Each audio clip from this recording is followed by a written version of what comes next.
Hello मेरे बच्चों, स्वागत है आप सभी का ऑल अबाउट मैथमेटिक्स के ऊपर, जहां पर हम मैथ्स को जो है वो सिर्फ सीखते नहीं हैं, हम मैथ्स को जो है वो फील करते हैं। और आज की वीडियो में जिस चैप्टर को हम अच्छे से फील करने वाले हैं, अच्छे से प्रैक्टिस करने वाले हैं, वो आपका एनसीईआरटी। देखो, आपको पता है हमारे चैनल पर एनसीईआरटी एग्जाम्पलर सीरीज़ चल रही है और एनसीईआरटी एग्जाम्पलर सीरीज़ के अंदर ये हमारा थर्ड चैप्टर है। इससे पहले हम रिलेशंस फंक्शंस कर चुके हैं, एनसीईआरटी एग्जाम्पलर का मैट्रिसेस कर चुके हैं और ये हमारा थर्ड चैप्टर है डिटर्मिनेंट। और बिलीव मी, अगर आप एनसीईआरटी एग्जाम्पलर देखो, ये सीरीज़ हमारी जो है ये अगर ये कंप्लीट आप कर लेते हो, ठीक है, तो मुझे नहीं लगता कि आपको 100 आउट ऑफ 100 मार्क्स जो है लेने से कोई रोक सकता है, क्योंकि जिस तरह से आपका पेपर का पैटर्न है, आपको एनसीईआरटी एग्जाम्पलर के क्वेश्चन 100% प्रैक्टिस करने चाहिए, ठीक है। और इसके साथ साथ आपके सपोर्ट के लिए देखो, आपको पता है जैसे आप हमारे चैनल पर विजिट करोगे, क्लास 10th का, क्लास 11th का, क्लास 12th का फुल सिलेबस अपलोडेड है। आप वहाँ पर जाके चेकआउट कर सकते हो पुरानी एनसीईआरटी के हिसाब से। मतलब जिन बच्चों को कुछ टॉपिक्स नहीं भी मिलते, वो सारे टॉपिक्स आपको बहुत ईजी लैंग्वेज में मतलब कि हमारे चैनल पर मिल जाएंगे। और आपको किसी तरह की दिक्कत ना आए, तो आपको याद होगा इससे जस्ट पहले मैंने एक वीडियो बनाई थी, ये वाली डिटर्मिनेंट वन शॉट। अब ये वीडियोस ऐसी हैं, ये मैंने रिलेशनल फंक्शंस के लिए बनाई हैं, मैट्रिसेस के लिए बनाई हैं। एनसीईआरटी एग्जाम्पल करने से पहले एक बार इस की वीडियो को एक बार चेकआउट कर लेना। ये वीडियो बेस्ट है रिवीजन के लिए, वन शॉट है, जिसमें सारे फॉर्मूला, सारे कंसेप्ट, जितना भी मेरा एक्सपीरियंस है, ठीक है, वो सारा मैंने एक ही वीडियो में डाला है। ज़्यादा लंबी वीडियो भी नहीं है, टाइम स्टैम्प्स आपको हमेशा से मिल ही जाते हैं वीडियो में, तो ये आपको काफ़ी हेल्प करने वाला है। अगर आप इस हिसाब से करोगे तो आपको, जैसा कि मैं आपको पहले ही बोल चुका हूँ, आपकी मैथ्स की पेपर की तैयारी इतने अच्छे से होगी कि आपको लगेगा कि यस, आपको कॉन्फिडेंस अंदर से मिलेगा कि यस, हमें सब कुछ आता है। तो वीडियो को अभी से लाइक और शेयर जरूर कर देना, इससे हमें मोटिवेशन मिलती है, ताकि मैं ऐसा काम जो है वो और भी अच्छे तरीके से जो है वो करता रहूँ। तो यहाँ पर अगर हम देखें, यहाँ पर जो पहला क्वेश्चन है, देखो ये 10th क्वेश्चन है। अब मैं आपको पहले ही बता दूँ, ये नंबरिंग उल्ट पुल्ट हो सकती है, इधर उधर हो सकती है, क्योंकि आपको पता है डिटर्मिनेंट्स में से प्रॉपर्टीज़ वाले क्वेश्चन जो है वो सीबीएसई ने रिमूव कर दिए हैं, तो उनको मैंने यहाँ पर इंक्लूड नहीं किया। नंबरिंग पे मत जाना, जिस तरह से लेटेस्ट पेपर पैटर्न है आपका, उसके अकॉर्डिंग सारे एनसीईआरटी एग्जाम्पलर के क्वेश्चन हैं। अब देखा जाए, वैसे ये प्रॉपर्टीज़ वाला क्वेश्चन है कि a + b + c = 0, then prove that इसकी वैल्यू भी 0 है। तो हम इसको प्रॉपर्टी की हेल्प से तो नहीं करेंगे, हम क्या करेंगे, इसको डायरेक्टली ओपन करेंगे, एक्सपैंड बाय रो 1। तो मैं इसको रो 1 से एक्सपैंड कर दूंगा, विच एम्प्लाइज। अब यहाँ से स्टार्ट करेंगे, ठीक है, तो ये वाली रो और ये वाली कॉलम हम छोड़ेंगे, 1 से स्टार्ट करेंगे। तो अंदर कितना आएगा, 1 cos a। आराम से करूँगा, क्योंकि अगर आप इस लेवल के क्वेश्चंस करके जाओगे ना, आपको डिटर्मिनेंट में सीरियसली कोई भी दिक्कत जो है वो नहीं आएगी, ठीक है। तो ये हो गया। अब उसके बाद किसकी बारी है, अब उसके बाद है माइनस फिर cos c की, ठीक है। तो cos c में ये वाली रो और ये वाली कॉलम को हम छोड़ देंगे, मेरे पास कितना बच गया, cos c cos b। और जिस तरह से सोल्यूशन आप इसका ऑनलाइन चेक करोगे ना, अगर आपको एनसीईआरटी एग्जाम्पल का सोल्यूशन कहीं से मिलता है, तो मैं थोड़ा सा डिफरेंट वे से कराऊंगा, मतलब ये थोड़ा ज़्यादा ईजी, मेरे अकॉर्डिंग ये ज़्यादा ईजी है, ठीक है। तो cos b की बात करते हैं, प्लस cos b। तो मेरे पास कितना आएगा, cos c 1 cos b cos a। हमें बेसिकली इसकी वैल्यू कैलकुलेट करनी है, इसकी वैल्यू जो है वो कैलकुलेट करनी है। तो नेक्स्ट चलते हैं जी, आ जाओ इसको सॉल्व करते हैं। कितना आएगा, 1 माइनस, इसको क्रॉस मल्टीप्लाई करो, cos square a। Left top से हम स्टार्ट करते हैं, minus cos c minus cos a cos b। इसको भी सॉल्व करो, plus cos b cos a cos c minus cos b।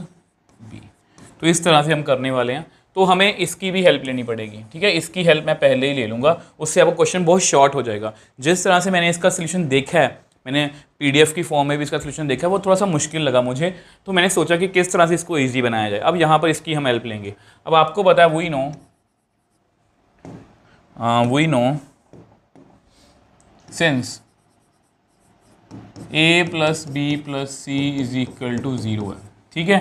तो यहाँ से ना मैं यहाँ से यहाँ पर चेंज करूँगा, मैं c की वैल्यू निकाल लेता हूँ, कितनी आएगी, -a - b, ठीक है। यहाँ इसको ऐसा करो, इसको यहीं पर लिखो, ठीक है, इसको यहीं पर लिखो। तो इसको मैं ऐसे लिख सकता हूँ c is equal to minus A plus B, ठीक है। एंड यहाँ पर मैं चेंज करूँगा, यहाँ पर भी मैं चेंज करूँगा। आल्सो b को मैं लिख सकता हूँ माइनस ए प्लस सी।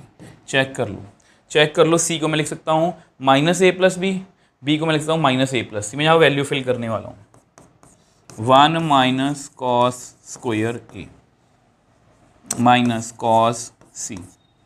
इसको मैं क्या लिखूँगा, cos of minus A plus B, ठीक है, माइनस कॉस ए cos B plus cos B cos ए कॉस सी। यहाँ पर मैं लिखूँ cos of minus A plus C. हो गया कंप्लीट, ठीक है। अब देखो आपको पता है, नेक्स्ट पेज पे करते हैं। सिंस आपको ये पता है कि कॉस ऑफ माइनस थीटा कितना होता है, प्लस कॉस थीटा, ये आपको पता होना चाहिए। तो विच एम्प्लाइज कितना आएगा, 1 माइनस कॉस स्क्वायर ए, ठीक है, 1 minus cos square A minus cos C bracket. इसको मैं क्या लिखूंगा, माइनस है, कॉस ऑफ माइनस थीटा कितना होता है, plus cos theta, cos a plus b. क्या लिखूंगा, cos a plus b minus cos A cos b. Check करो कोई गलती ना कॉस से, plus cos B plus cos B, यहाँ पर है कॉस ए कॉस सी माइनस कॉस ए कॉस सी माइनस, ये कितना आएगा, कॉस ए प्लस सी, ठीक है, कॉस ए प्लस सी। चलो जब सॉल्व करते हैं, अब आपको फिर से ये फॉर्मूला पता होगा, मैं यहाँ पर फॉर्मूला लगाऊंगा, कॉस, मैं यहाँ पर लिख देता हूँ एक्स प्लस वाई, ये होता है कॉस एक्स कॉस वाई। अब इन फॉर्मूलाज को याद कैसे रखना है, इसको याद करने की मैंने आपको टेक्निक बताई हुई है, वो आपको वैसे क्लास 11th में मैंने आपको बताया था, और आपको शॉर्ट वीडियो में मिल जाएगी, शॉर्ट्स पे जाके आप चेकआउट कर सकते हो कि ट्रिग्नोमेट्री के फॉर्मूलाज को याद करने की टेक्निक्स, और इसका जो फॉर्मूलाज की PDF है ये आपको हमारे टेलीग्राम चैनल पर मिल जाएगी। तो मैं यहाँ पर दोनों जगह पर फॉर्मूला लगाऊंगा जहाँ पर मैंने अंडरलाइन किया, ठीक है। तो 1 माइनस कॉस स्क्वायर ए, ये क्वेश्चन बहुत टफ है, अभी भी अगर आपको टफ लग रहा है ना, यानी कि ये देखो दूसरा मेथड जो है वो बहुत कॉम्प्लिकेटेड है। तो कितना आएगा, cos A cos B minus sine A sine B minus cos A cos B plus cos B, यहाँ पर भी लिखो कॉस ए कॉस सी माइनस, यहाँ पर भी लिख लो cos A cos C minus sine A sine C. चलो जी, अब देखो ये कट कर दो यहाँ पर, अब वह दिख रहा है ये भी यहाँ पर कट हो जाएगा, ये माइनस माइनस प्लस बन जाएगा। तो हमारे पास कितना आएगा, 1 माइनस, अब बस अब कुछ नहीं करना, अब इसको मल्टीप्लाई करना, इसको मल्टीप्लाई करो, minus minus plus cos C sine A sine B. अब इसको मल्टीप्लाई करना, minus minus plus plus cos B sine A sine C, ठीक है जी। काफ़ी टर्म्स कम हो गई हैं। अब इनमें से देखो ये साइन ए कॉमन आ रहा है, तो साइन ए को कॉमन ले लेते हैं, साइन ए को कॉमन ले लो, तो अंदर कितना आएगा, उसको ऐसे लिख लो, sine B cos C plus cos B sine C. अब आपको फॉर्मूला पता होगा, sine x cos Y plus cos x sine Y, इसका फॉर्मूला होता है साइन एक्स प्लस वाई, इसका फॉर्मूला होता है साइन एक्स प्लस वाई। तो which implies 1 minus cos square A, ठीक है, प्लस साइन ए। मुझे पता ही लेंथी लग रहा है आपको क्वेश्चन, बट ठीक है, फिर भी आपको इस लेवल के क्वेश्चंस जो हैं प्रैक्टिस करने चाहिए। तो कितना आएगा यहाँ पर, b प्लस सी। अब फिर से आपको पता है a plus b plus c कितना दिया हुआ यहाँ पर 0, तो मैं b प्लस सी को क्या लिख सकता हूँ, माइनस ए, यही है ना, यस, माइनस ए लिख सकता हूँ। तो which implies 1 minus cos square A, plus sine A, ये कितना है माइनस साइन ए, सॉरी इसको ऐसे मत लिखो, sine of minus A, sine of minus A. अब आपको पता है साइन ऑफ माइनस थीटा कितना होता है, माइनस साइन थीटा, ठीक है। तो नेक्स्ट पेज पे करते हैं, कितना आएगा 1 minus cos square A plus sine A, और उसको ब्रैकेट में लिखो sine A minus sine, 1 minus cos square A, ये कितना बन जाएगा माइनस साइन स्क्वायर ए, ठीक है। अब इन दोनों में से माइनस को कॉमन ले लो, cos square A plus sine square ए, कितना आ गया 1, ये भी कितना होता है 1, 1 माइनस 1 कितना होता है 0। तो इस तरह से जो उन्होंने बोला था, क्या बोला था उन्होंने, 1 cos c, मैं यहाँ पर देख के लिख, देखो यहाँ से कहाँ से स्टार्ट किया हमने इसको पहले खोल दिया, यहाँ पर जस्ट खोला है। तो मैंने क्या किया, यहाँ पर cos ये a plus b plus c is equal to 0 दिया था, मैंने c को लिख दिया माइनस ए प्लस बी और b को लिख दिया a प्लस सी, क्योंकि यहाँ पर सिमेट्री बन रही थी, यहाँ पर a और c है, यहाँ पर a और b है। तो मैंने जैसे ही फॉर्मूला लगाया तो मेरे पास कुछ टर्म्स कैंसिल आउट होगी, तो मेरे पास ये सिचुएशन आ गई, ये वाली, ठीक है। अब जैसे ये आई तो मैंने यहाँ साइन ए कॉमन निकाला, तो यहाँ पर भी फॉर्मूला लग रहा था, तो यहाँ पर भी फॉर्मूला लगा दिया, बी प्लस सी आ गया, बी प्लस सी को मैंने वापस से ए लिखा, तो यहाँ से मेरे को आइडिया होगा कि अब मेरी टर्म्स जो हैं वो कटने वाली हैं। तो which implies 1 cos c cos b cos a 1 cos c cos b cos a 1, इसकी वैल्यू कितनी आ गई 0, और यही हमें प्रूव करना था। मुझे पता है मुश्किल है, बट ऐसे क्वेश्चंस आपको प्रैक्टिस करने चाहिए अगर आप मार्क्स अच्छे लेना चाहते हो। तो नेक्स्ट क्वेश्चन की बात करते हैं, if the coordinates of the vertices of an equilateral triangle with sides of length a are this then, okay, हमें वर्टिसेस दी हुई हैं, याद करो area of triangle, we no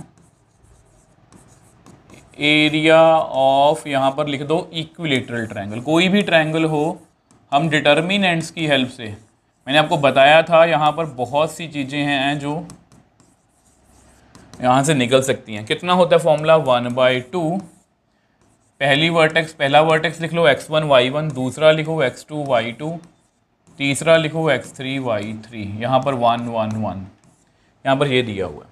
अब एरिया ऑफ इक्विलेटरल ट्रायंगल हमें गिवन है, इसको इधर ही लिख लो 1/2, तो 1/2 x1 y1 1, x2 y2 1, x3 y3 1, ये कितना दिया हुआ है हमें, ये हमें दिया हुआ है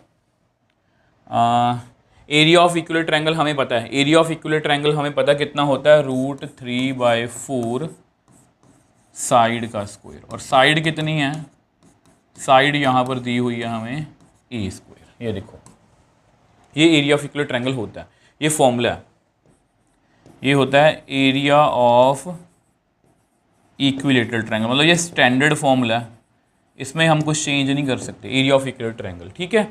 तो अभी हमारा आंसर आ रहा है नहीं, ऐसा करो इस 2 को उधर लेके जाओ, अब इसको मैं एज इट इज़ कॉपी कर लेता हूँ, अब इसको एज इट इज़ मैं यहाँ पर कॉपी कर लेता हूँ, ठीक है। अगर यहाँ पर करना है यहाँ पर कर लेते हैं, फिर आपको कंफ्यूजन नहीं होगी देखने में। तो देखो अब देखो इसको मैंने कॉपी कर लिया, 2 को उधर ले जाओ, तो 2 को उधर लेके जाओगे तो कितना आएगा 2 × √3/4 ए स्क्वायर। अब ये आपस में कट कर दो, अब क्या करो स्क्वेयरिंग बोथ साइड, क्योंकि यहाँ पर स्क्वेयरिंग लिखा हुआ। अब देखो ये क्वेश्चन बहुत ईजी है, बट अगर पेपर में पहली बार ऐसा क्वेश्चन आया ना तो कई बार दिमाग नहीं चलता वहाँ पर। स्क्वेयरिंग करो जी, इसकी स्क्वेयरिंग करो, डिटर्मिनेंट का स्क्वायर हम कर सकते हैं।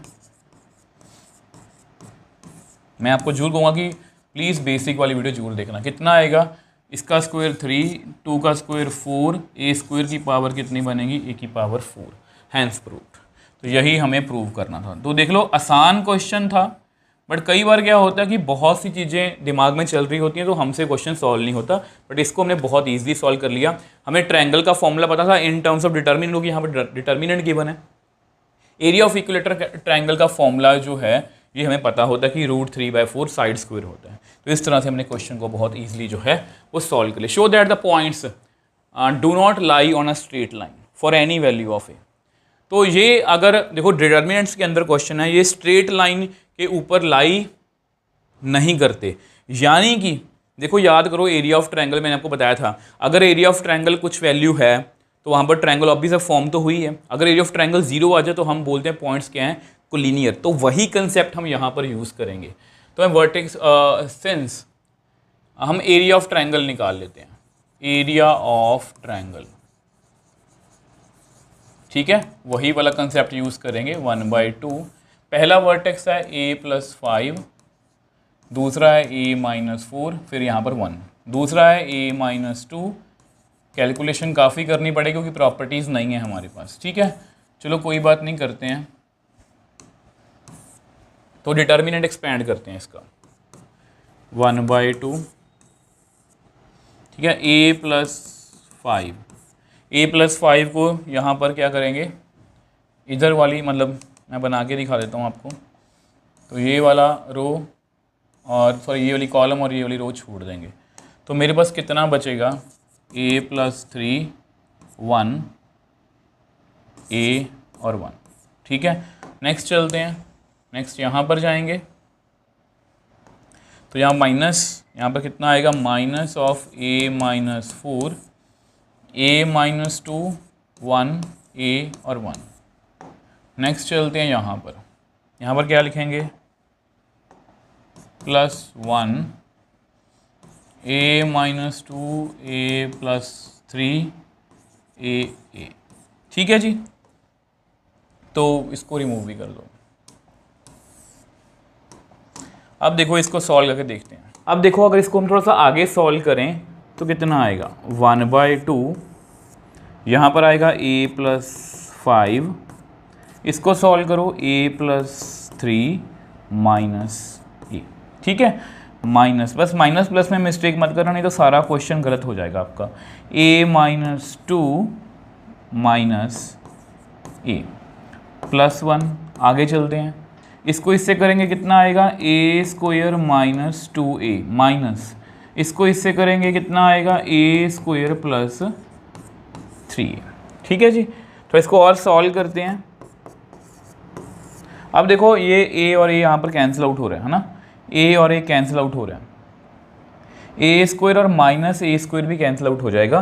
तो यहाँ पर मेरे पास कितना बचेगा, a+5 × 3 -a-4 ब्रैकेट के अंदर -2। अब यहाँ पर कितना बच गया, 1 के साथ -2a, अब इस माइनस को अंदर लेके जाओगे तो -3a, ठीक है जी। ऐसे करके इसको यहाँ पर सॉल्व करते हैं। तो यहाँ पर सॉल्व करते हैं इसको, ठीक है। तो यहाँ पर इसको सॉल्व करना तो मेरे पास आएगा 1/2 को बाहर रखो, 3a + 15, इसको मल्टीप्लाई करो +2 को इससे करोगे तो 2a - 8 है ना, +2 है ना, 2a - 8 और यहाँ पर कितना बन गया, -5a। अब देखो 1/2, 3a + 2a 5a, 15 में से 8 गए, 15 में से 8 गए कितना आएगा, 7, यस 7 -5a। अब ये भी आपस में कट गया तो कितना आंसर आया, 7/2। तो डिटर्मिनेंट का आंसर या एरिया ऑफ ट्रायंगल कितना आ रहा है, 7/2, which is not equal to 0 since, यहाँ पर आप लिख दो, since area of triangle not equal to 0, therefore ये तीनों पॉइंट्स हैं, all three points do not lies on a line। तो ये लाइन पर जो है वो लाई नहीं करें, क्योंकि एरिया ऑफ ट्रायंगल जीरो नहीं आया। अगर एरिया ऑफ ट्रायंगल जीरो नहीं आया मतलब वहां पर ट्रायंगल फॉर्म हो रही है। अगर ट्रायंगल फॉर्म हो रही है तो 3 पॉइंट्स कुछ ऐसे होंगे, ठीक है, 3 पॉइंट्स कुछ ऐसे होंगे। इसका मतलब वो तीनों पॉइंट्स एक लाइन पर जो है वो लाई नहीं करते किसी भी वैल्यू के लिए, क्योंकि ए तो खुद कट ही गया। ए को मैं चाहे जो मर्जी फिल कर लूँ, आप ए को यहाँ पर 1 फिल कर लो पूरे डिटर्मिनेंट में, 2 फिल कर लो, 3 फिल कर लो, हमेशा आंसर जो है वो 0 के इक्वल नहीं आएगा। तो इस तरह से हमने इस क्वेश्चन को भी जो है वो बहुत ईजिली सॉल्व कर लिया। नेक्स्ट क्वेश्चन पे चलते हैं।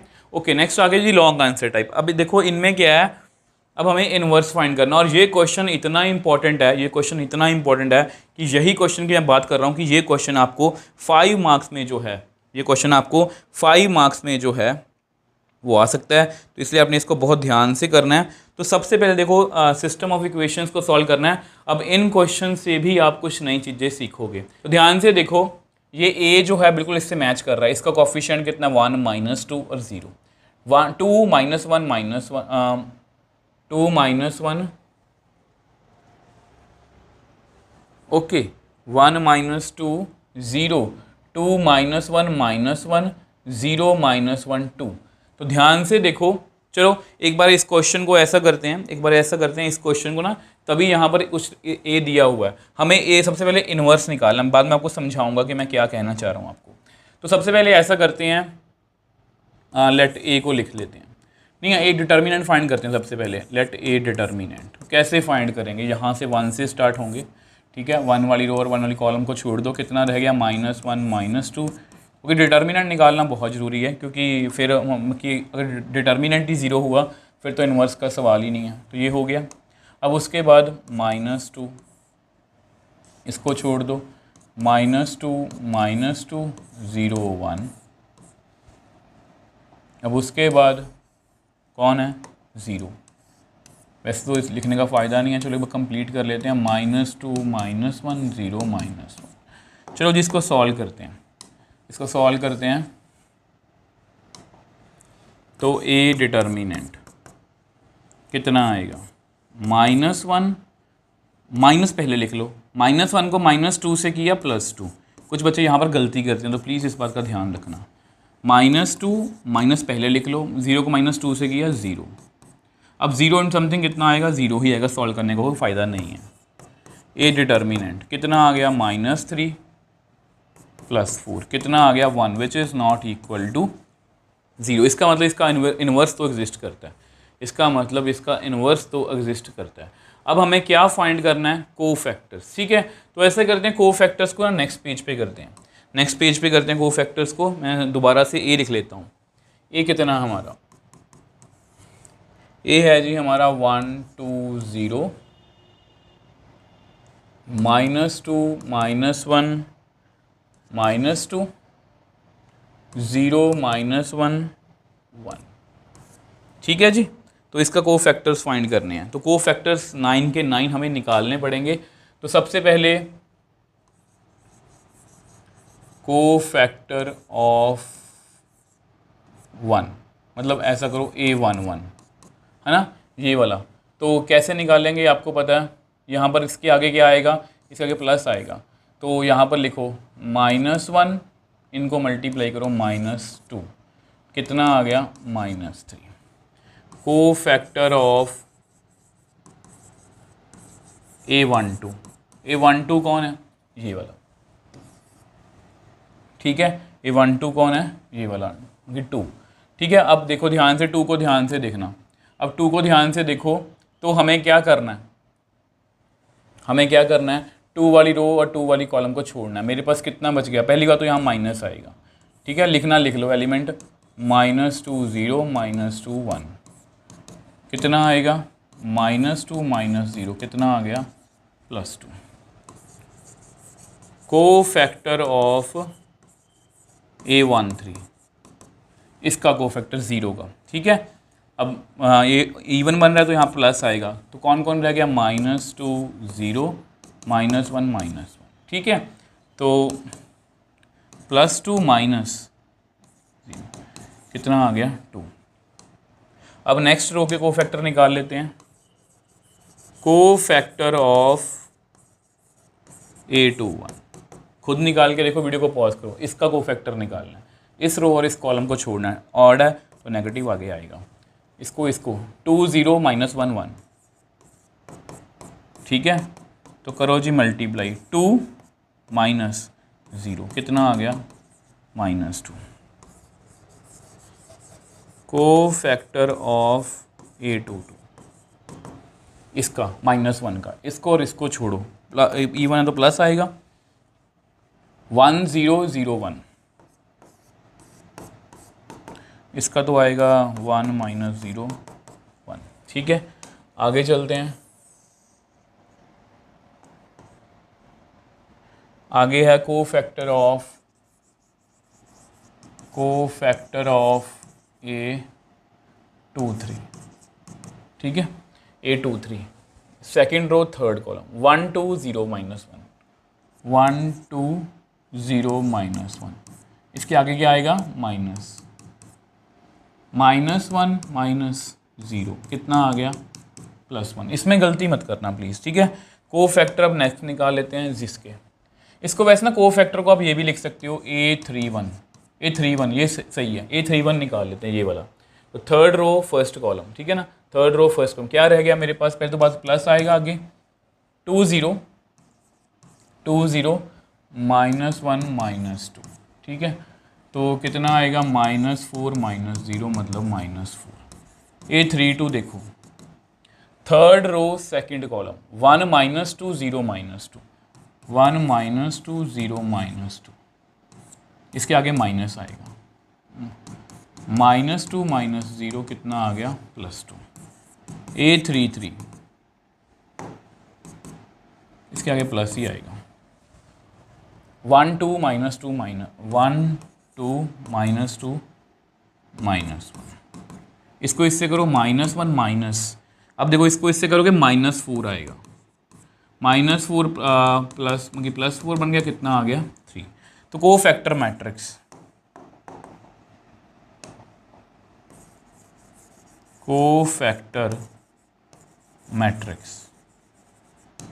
लिखो जी, -3 2 2, नेक्स्ट -2 1 1, नेक्स्ट है जी -4 2 3। अब हमें क्या करना है सेकंड स्टेप में इसका ट्रांसपोज। अब जैसे ही हम इसका ट्रांसपोज लेंगे हमें मिलेगा एडजॉइंट A, -3 2 2 -2 1 1 -4 2 3। तो ये हमने एडजॉइंट B जो है वो निकाल लिया। अब हमें क्या करना है, इस पेज पे इनवर्स निकालना है, ठीक है। इनवर्स निकालना है, वी नो। अब मैं आपको जो चीज़ बताने वाला हूँ वो बहुत इंपॉर्टेंट है, जो बच्चों को परेशान भी करती है कई बार जब हम अच्छे से नहीं पढ़ के जाते। Adjoint A upon determinant. अब डिटर्मिनेंट तो आपका 1 था, ठीक है। एडजॉइंट A की वैल्यू मैं देख के यहाँ पे बोल देता हूँ, वो थी -3 -2 -4 2 1 2 2 1 3, ठीक है। तो ये आपके A इनवर्स की वैल्यू आ गई। अब देखो अगर सिस्टम ऑफ इक्वेशंस को मैं दोबारा से लिखूं, मैं सिस्टम ऑफ इक्वेशंस को दोबारा से लिखता हूं। नाउ इनवर्स तो हमने निकाल लिया, अब हमें इक्वेशन को सॉल्व करना है। तो ऐसे क्वेश्चंस में कई बार जब देखो ये है छोटी सी बात, बट कई बार जब पेपर में ऐसा क्वेश्चन आता है ना, तो कई बार हमारा दिमाग काम नहीं करता कि कैसे करो, तो और हमसे गलती भी हो जाती है, ठीक है। तो पहली बात तो सिस्टम ऑफ इक्वेशन को दोबारा से मैंने लिखा है। अगर आपने बेसिक वाली वीडियो ध्यान से देखी है, सबसे पहले हमें एक मैट्रिक्स लिखना है, ठीक है। हमें एक मैट्रिक्स लिखना है AX मतलब इज इक्वल टू B, या ऐसा करो यहाँ पर लिख लो C मैट्रिक्स लिखो। C मैट्रिक्स कैसे लिखेंगे, कोफिशिएंट्स की, कोफिशिएंट्स बोलो 1 -2 0 2 -1 -1 0 -2 1, ठीक है। एक मैट्रिक्स लिखेंगे हम X लिखेंगे जी हम इस तरह से X Y Z। एक मैट्रिक्स हम लिखेंगे B, वो कैसे लिखेंगे, कॉन्स्टेंट्स 10 8 7 बाय मैट्रिक्स मेथड।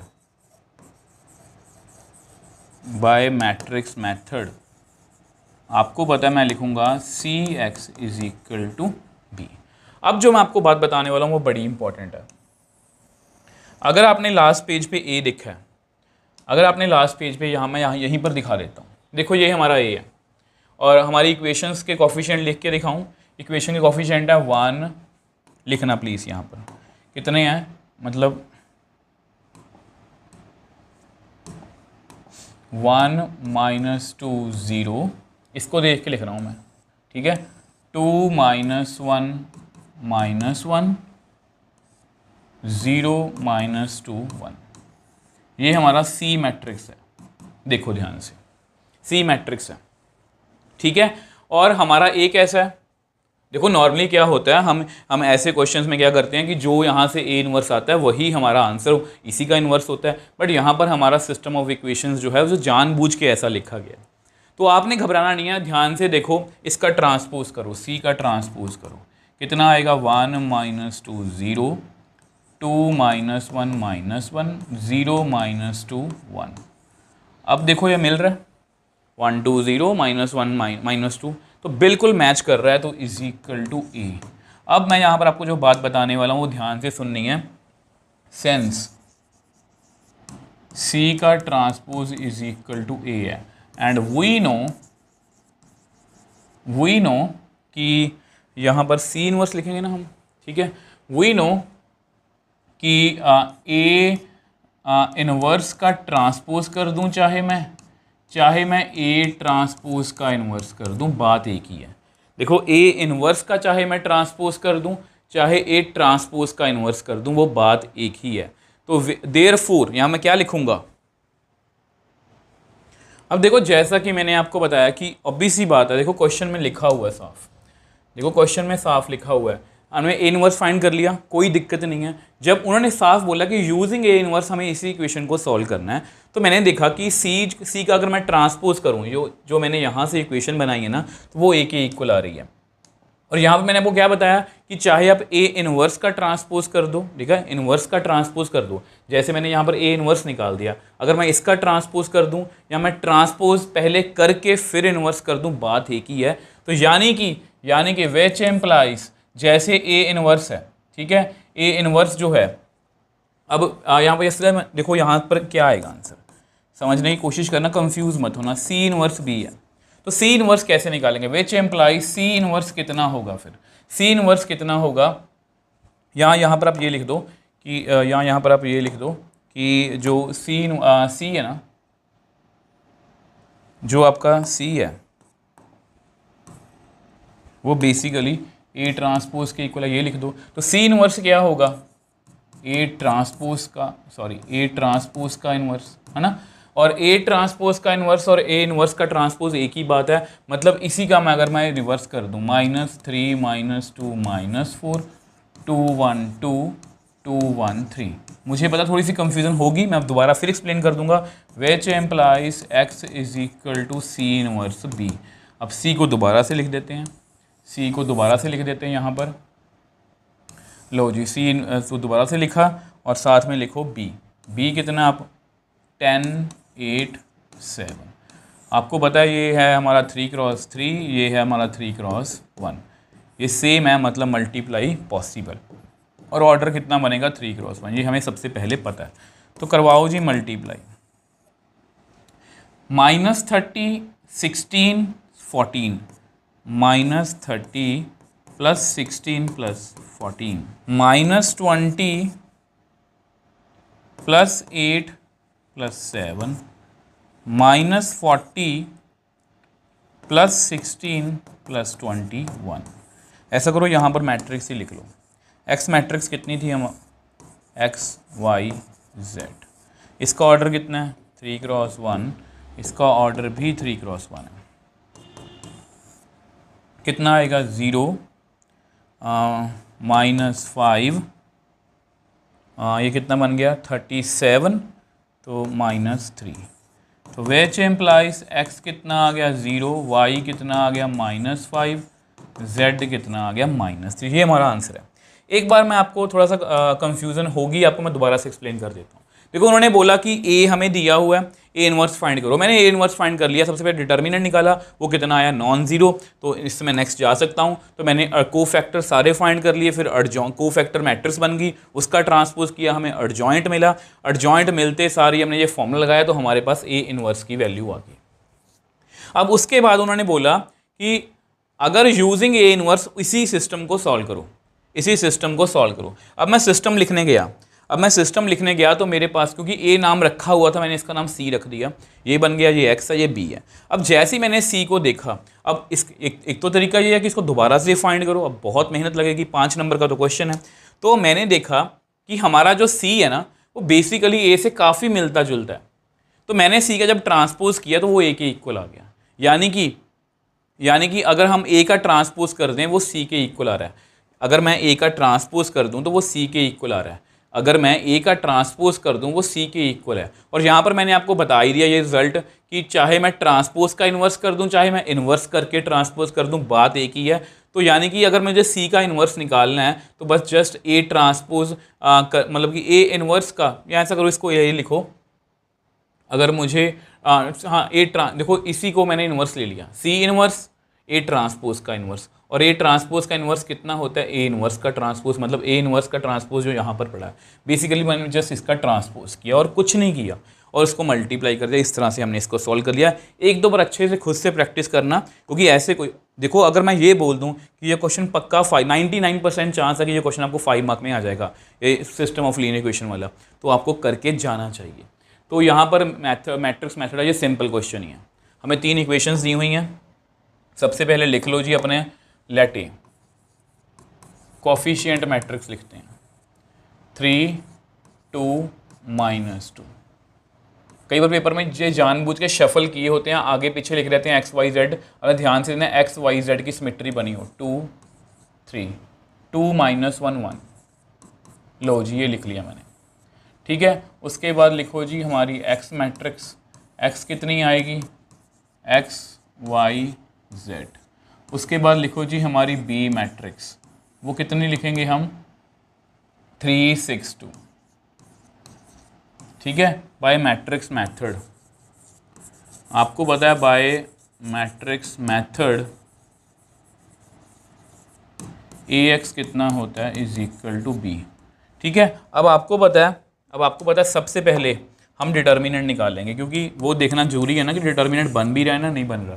तो ए डिटर्मिनेंट कैसे निकालेंगे, तो यहाँ से स्टार्ट करेंगे 3 से, ठीक है। 3 से स्टार्ट करेंगे तो कितना आएगा, 2 3 -1 1।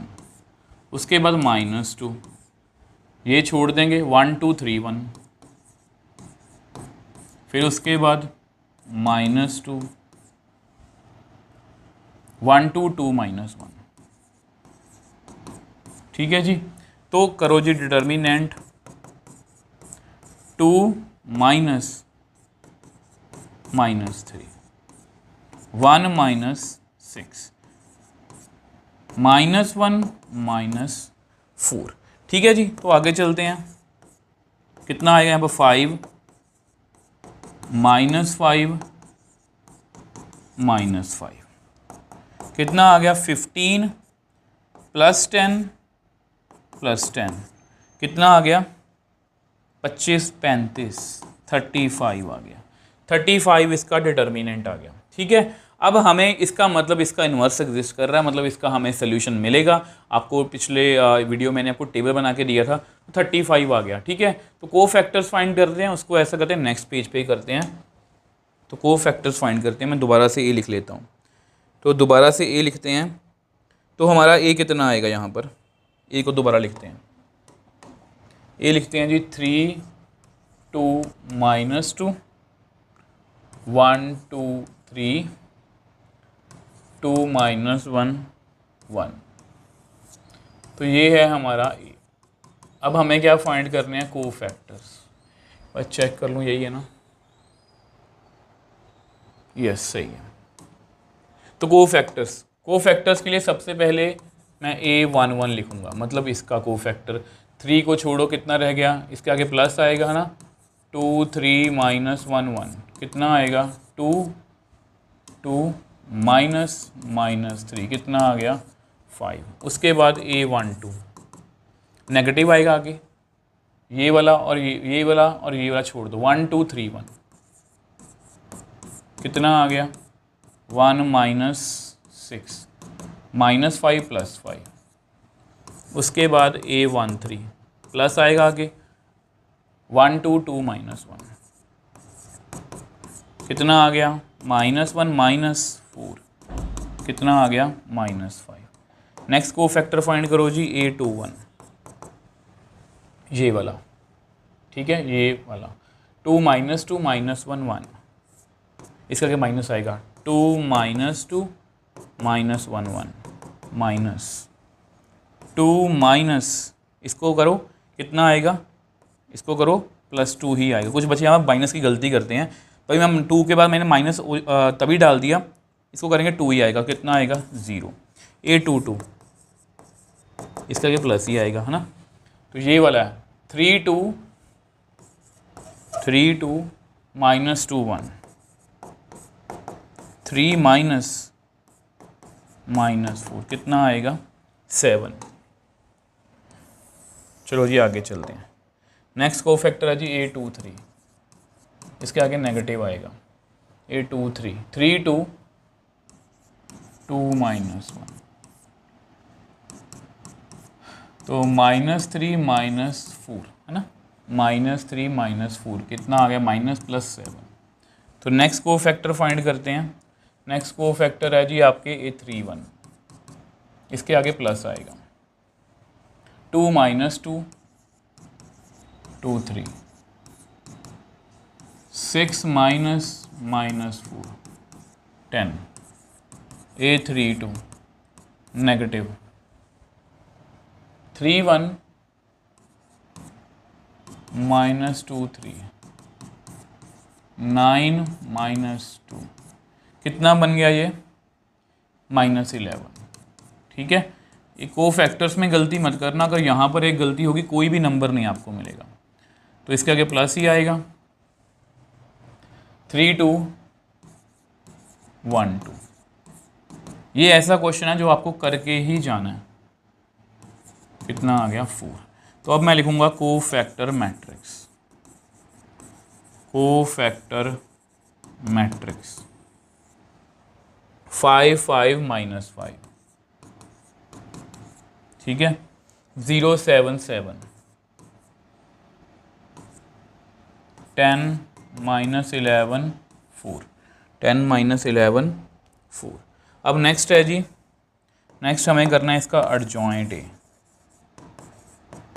एडजॉइंट ए मतलब इसका ट्रांसपोज करना है, करो 5 5 -5 0 7 7 10 -11 4। ठीक है, तो ये आपका मतलब कि एडजॉइंट आ गया। एडजॉइंट एक बार चेक करने दो 5 0 10 5 7 -11 -5 7 4 बिल्कुल एक्यूरेट है। नाउ अब हमें क्या फाइंड करना है, ए इनवर्स का फॉर्मूला वो होता है adjoint a upon determinant. Determinant आपका है 35 आई थिंक। ठीक है, एडजॉइंट को लिखे दो यहाँ पर 5 0 10 5 7 -11 -5 7 4। ये हो गया। अब आपको पता है now x is equal to a inverse B.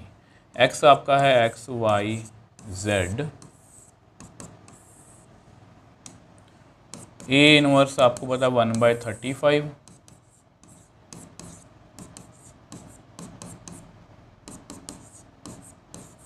ठीक है, और b कितना है, b आपका है 362। एक बार मुझे पीछे चेक करने दो, गलती ना रह जाए। 362 यस। चलो जी मल्टीप्लाई करते हैं, मल्टीप्लाई करते हैं। आपको पता है ये 3 क्रॉस 3 है, ये 3 क्रॉस 1 है, मल्टीप्लाई पॉसिबल है, ऑर्डर आपको पता 3 क्रॉस 1 ही बनेगा। ठीक है, तो करते हैं जी मल्टीप्लाई इसको। 35 को तो बाहर रहने दो, 15 0 + 20 15 42 -22 -15 + 42 4 2 8। ठीक है, अब आगे चलते हैं। तो देखो कितना आएगा 1/35, यहाँ पर बन गया 35 बन गया, 20 35 बन गया, 50 में से 15 गए 35, इस 35 को अगर आप अंदर लेके जाओगे तो ये बनेगा 1 1 1। अब ये भी एक 3x1 मैट्रिक्स है, यहाँ पर हमारा x y z भी एक 3x1 मैट्रिक्स है। ये दोनों आपस में इक्वल है, which implies x is equal to 1, y is equal to 1, z is equal to 1। तो ये हमारा जो आंसर है ये बिल्कुल एक्यूरेट है। अब नेक्स्ट क्वेश्चन की बात करते हैं। अब देखो, अगर हम नेक्स्ट क्वेश्चन की बात करें, ये क्वेश्चन भी जो है ये बहुत इंपॉर्टेंट है कि इससे आपको एक नई चीज़ सीखने को मिलेगी, इससे भी आपको एक नई चीज़ सीखने को मिलेगी। देखो ध्यान से, यहाँ पर क्या लिखा हुआ है, हमें दो मैट्रिसेस गिवन है, उन्होंने बोला कि फाइंड बी ए, हमें बी ए को पहले फाइंड करना है, तो बी ए को पहले फाइंड कर लेते हैं। तो पहले बी ए को फाइंड करते हैं। बी पहले बी लिखेंगे, 1 - 1 0, 2 3 4 0 1 2।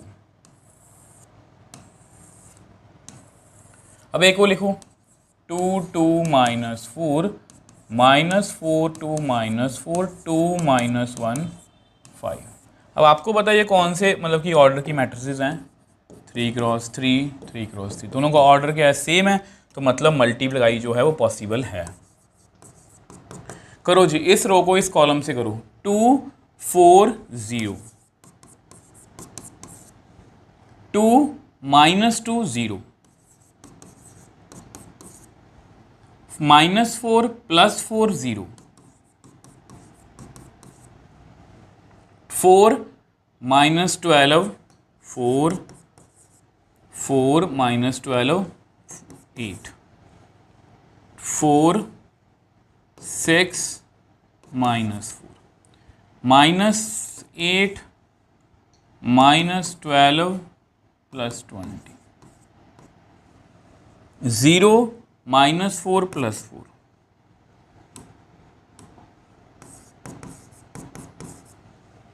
0 2 -2, 0 -4 + 10। ठीक है, तो ये हमारा एक मैट्रिक्स आ गया। अगर आप ध्यान से देखोगे ना बी ए को, पता कितना आंसर आया, बहुत ध्यान से देखना, 6 0 0, 8 और 4 12, 0 ये कट गया तो 6 आ गया यहाँ पर, 0 चेक कर लो, 0 0 ये कितना आया 6।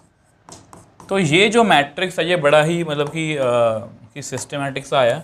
मतलब यहाँ पर अगर मैं ध्यान से देखूँ तो बी ए, यहाँ से अगर मैं 6 को कॉमन ले लूँ मैट्रिक्स में से, इस मैट्रिक्स में से अगर मैं 6 को कॉमन ले लूँ, मेरे पास कितना आएगा, 1 0 0 0 1 0 0 0 1। तो बी ए की वैल्यू कितनी आ गई, 6 आई। अब इसको एक बार यहाँ पर छोड़ दो, यहाँ पर छोड़ दो। अब मुझे आपको क्वेश्चन समझाना है, ध्यान से देखो। हमें उन्होंने बोला एंड यूज दिस, हमें इसी को find b a and use this to solve system of equation, मतलब इसी सिस्टम ऑफ इक्वेशन को हमें सॉल्व करना है। तो सिस्टम ऑफ इक्वेशन को लिखते हैं, सिस्टम ऑफ इक्वेशन को हम लिखते हैं यहाँ पर, सिस्टम ऑफ इक्वेशन को हम यहीं पर लिखेंगे, मैं यहीं पर लिखूंगा।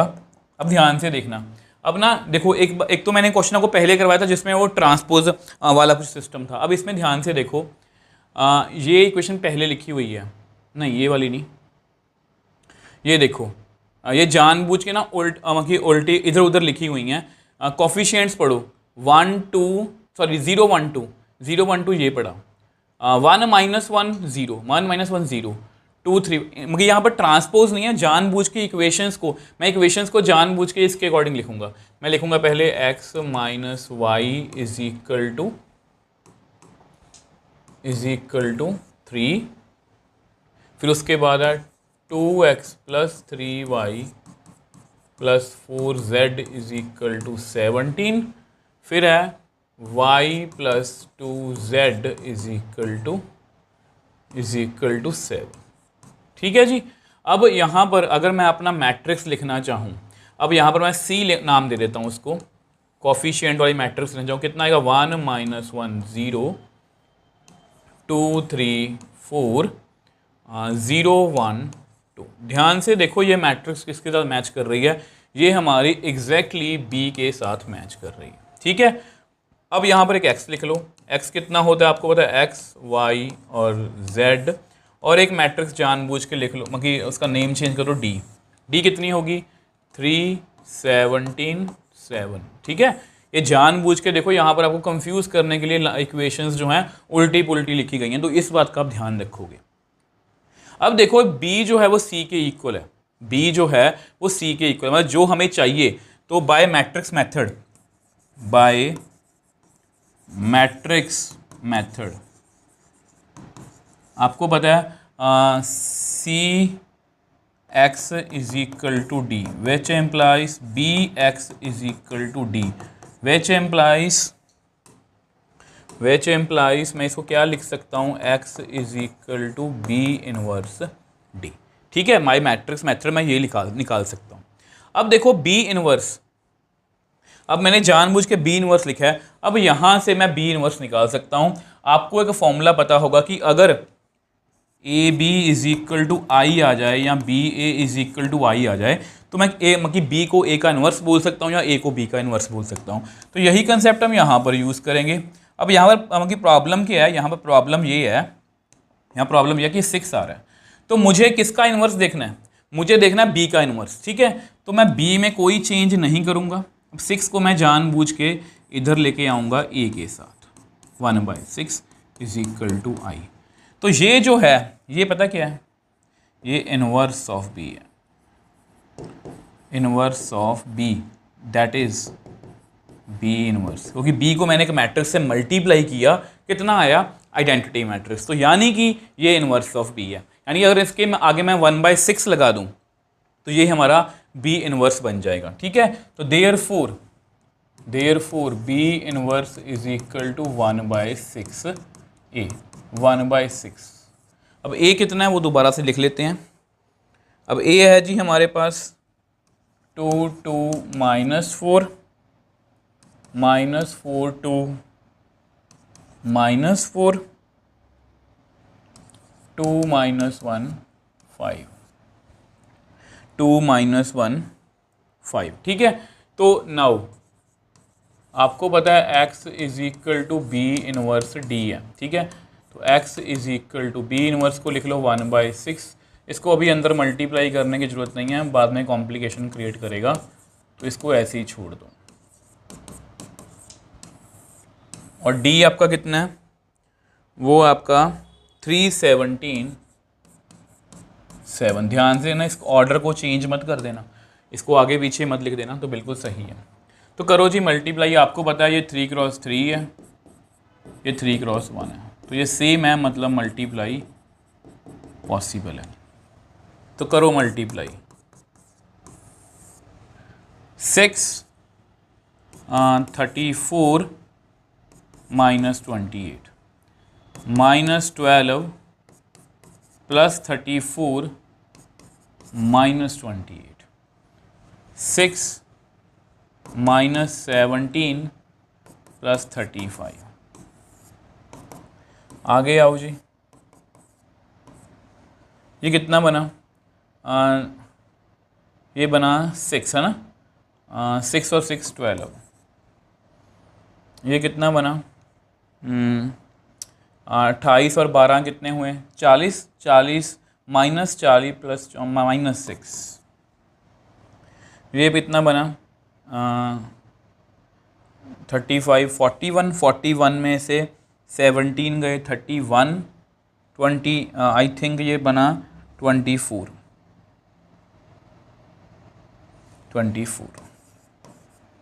अब इस 6 को अंदर ले जाओ तो कितना बनेगा 2 -1 4।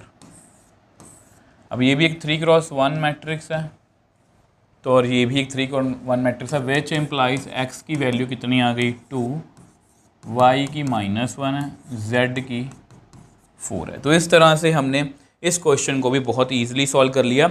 इस क्वेश्चन में समझने को क्या था, इस क्वेश्चन को समझने में क्या था, ये वाला कि हमें b और a को मल्टीप्लाई किया, तो हमारे पास एक मतलब जब भी ऐसी हमेशा ऐसा होगा कि ऐसा कोई मैट्रिक्स बनेगा यहाँ पर कोई भी कांस्टेंट आ सकता है।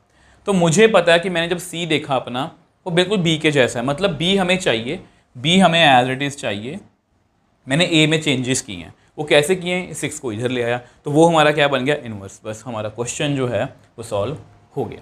तो नेक्स्ट आ गया जी आपके MCQs। तो इसमें MCQs भी काफ़ी इंपॉर्टेंट है, क्योंकि आपको 5 मार्क में क्वेश्चन आ सकता है या MCQ वगैरह कुछ भी आ सकता है। तो सबसे पहले ऐसा करते हैं क्या देखो, इस क्वेश्चन में ना कई बार क्या होता है, पेपर में ऐसा कुछ गिवन होता है और ये एक मैट्रिक्स है, और ये हमारे पास क्या है, डिटर्मिनेंट। तो इस बात का आप ध्यान रखोगे, पेपर में बच्चे इसमें गलतियां करते हैं। तो करो जी, इसका डिटर्मिनेंट निकालो, कितना आएगा, 2x² माइनस 40। इसको भी करो, 18 माइनस 14, 2x² माइनस 40, यहाँ में कितना आ गया, 32। इसको उधर ले जाओ, 2x² इज इक्वल टू 72, यहाँ कट्टी कर दो, इसको कितना आया, 36।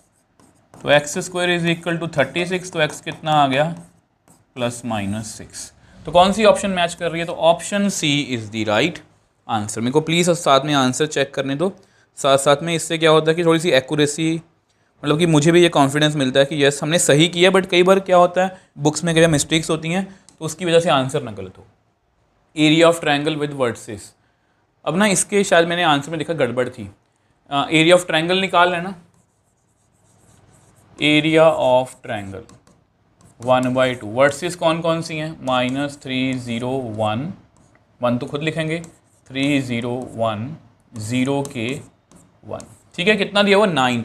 तो याद करो मैंने आपको बताया था, हालांकि इस क्वेश्चन में ना वो है नहीं है, तो हम यहाँ पर क्या लिखेंगे, एब्सोल्यूट वैल्यू, मतलब मॉड लिखेंगे। यहाँ मॉड मत लिखो, यहाँ पर आप लिखो +-9। हम हमेशा इसी तरह से लिखेंगे।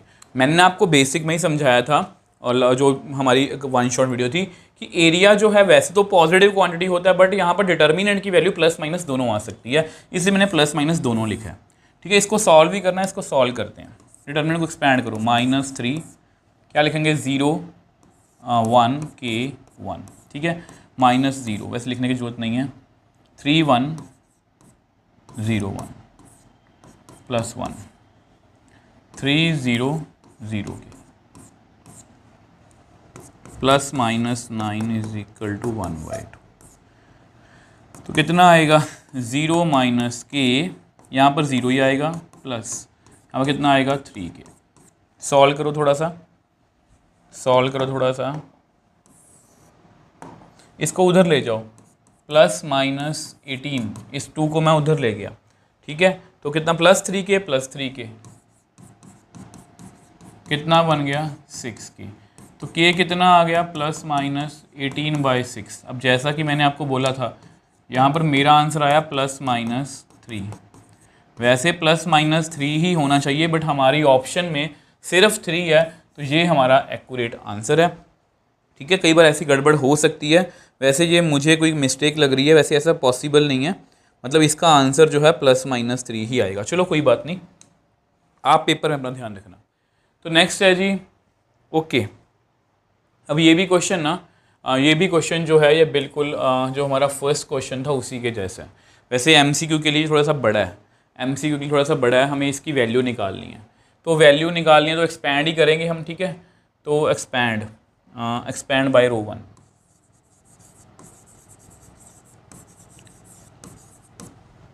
-1 से स्टार्ट करेंगे। तो -1 cos A -1, उसके बाद -cos C cos B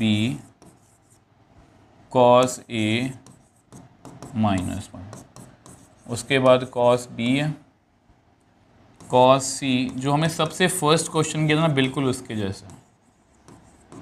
इसको मैं डिफरेंट तरीके से ही कराऊंगा, ठीक है।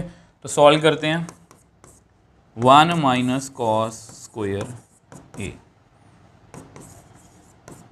सेम वैसे ही -cos C -cos A cos B plus cos B। अगर आपको वो समझ में आया ना, तो ये भी बहुत अच्छे समझ में आएगा, cos A cos C plus cos B, है ना, माइनस प्लस cos B। तो ये आ गया। अब देखो क्या करेंगे, नेक्स्ट पेज पे करेंगे तो सबसे पहले इसमें चेंज करते हैं, जैसे -1 प्लस कॉस स्क्वायर ए लिखो, इन दोनों का माइनस बाहर ही निकाल लो, कॉस सी, अंदर लिखो कॉस सी प्लस कॉस ए cos B, plus cos B, इसको तो ऐसे ही तो कॉस ए cos C plus cos B. ठीक है, जैसा कि मैंने बोला एमसीक्यू के हिसाब से बड़ा क्वेश्चन है, चलो फिर भी पेपर में आपको ऐसा क्वेश्चन भी आ सकता है। नेक्स्ट पेज पे करते हैं, -1 plus cos square A plus cos C, यहाँ पर भी कॉस सी प्लस कॉस ए कॉस बी। चेक कर लो एक बार, -1 प्लस कॉस स्क्वायर ए, ठीक है, उसके बाद है cos C cos A cos B, फिर कॉस बी है, हाँ, cos C cos A cos B, ठीक लिखा है। उसके बाद है कॉस बी, यहाँ पर लिखो कॉस ए cos C plus cos B, यही है ना, यस। अब देखो यहाँ पर हमें ना स्टार्टिंग में ये दिया हुआ है ABC are angles of triangles, ठीक है। तो देयरफॉर सिंस, यहाँ पर आप लिख लो,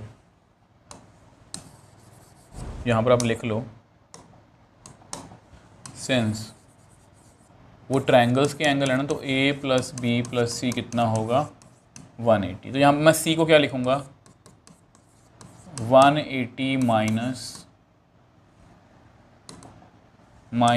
A माइनस B, तो C कितना लिखूँगा 180 minus A plus B। Also यहाँ पर आप CB को भी लिखो, B कितना लिखूँगा 180 माइनस A माइनस C, कुछ इस तरह से, ठीक है। इसमें चेंज करने वाला हूँ मैं, इसमें चेंज करने वाला हूँ, तो cos C की वैल्यू कितनी आएगी cos 180 minus A plus B, cos 180 minus A plus C। आपको पता cos 180 माइनस थीटा, रहता तो cos ही है, बट ये सेकंड क्वाड्रेंट में cos नेगेटिव होता है, रहता तो cos ही है, बस कितना आएगा -A प्लस, इस तरह से, ठीक है। तो अब वापस से वैल्यू फिल करते हैं, तो which implies -1 plus cos square A. देखो MCQ के हिसाब से वाकई ये बड़ा क्वेश्चन है, बट हम इसको MCQ के हिसाब से नहीं कर रहे, हम इसको अपने हिसाब से कर रहे हैं कि अगर ये पेपर में क्वेश्चन 3 मार्क्स में आ गया तो हमेशा इस तरह से सोचा करो, ये मत सोचो कि ये नहीं हो सकता, आप हमेशा ये सोचते हो कि नहीं ऐसा नहीं हो सकता। हमेशा वर्स्ट केस के लिए तैयार रहा करो कि बुरा से बुरा क्या हो सकता है, मुझे उसके लिए प्रिपेयर करना है। मैं ये नहीं बोला कि आप नेगेटिव सोचो, बट ये सोचो कि बुरा से बुरा क्या हो सकता है, हमें उसके अकॉर्डिंग अपनी प्रेपरेशन करनी है। जो बुरे के अकॉर्डिंग अपनी प्रेपरेशन करता है वो कभी मार नहीं खाएगा। अब यहाँ पर फॉर्मूला लिख दो, cos x प्लस वाई का cos x cos y minus sine x sine y, ठीक है। तो लिखते हैं जी इसको भी, -1 प्लस कॉस स्क्वायर ए कॉस सी, ये कितना आएगा फिर, इसका क्या माइनस लग जाएगा, माइनस कॉस ए कॉस बी, है ना, ये कितना बनेगा plus sine A sine B, साथ में कितना है कॉस ए कॉस बी। देखो फ़ायदा क्या है, ये आपस में कट गया, कॉस बी कॉस ए कॉस सी, यहाँ पर भी लिखो cos A cos C minus sine A sine C. अब ये भी यहाँ पर आपस में कट गया, तो मेरे पास कितना रह गया -1 प्लस कॉस स्क्वायर ए, कितना बन गया sign A sine B cos C. यहाँ पर भी minus minus plus sine A sine C cos B, ठीक है। तो मेरे अकॉर्डिंग यहाँ से कुछ कॉमन आ रहा है, अगेन साइन ए, ठीक है। तो इसको नेक्स्ट पेज पे करते हैं, -1 प्लस कॉस स्क्वायर ए, तो साइन ए कॉमन ले लो, अंदर कितना आएगा, साइन ए कॉमन आएगा, sine B cos C, sine B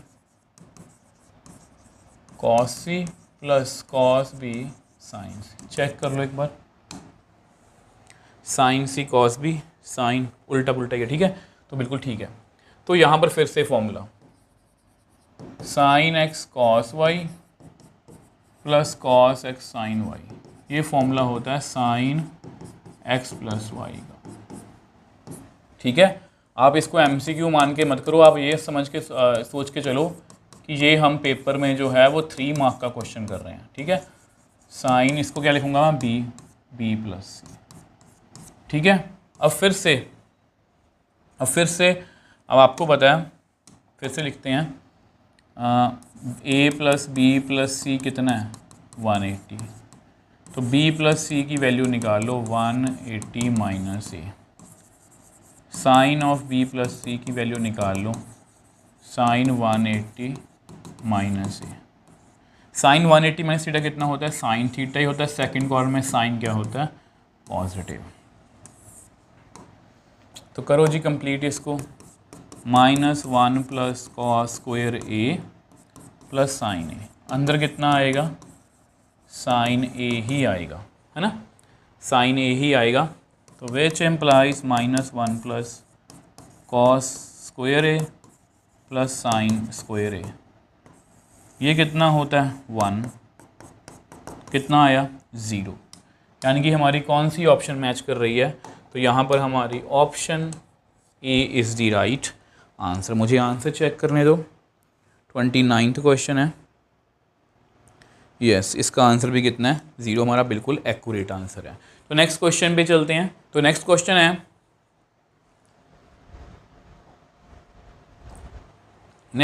है, फाइंड मैक्सिमम वैल्यू।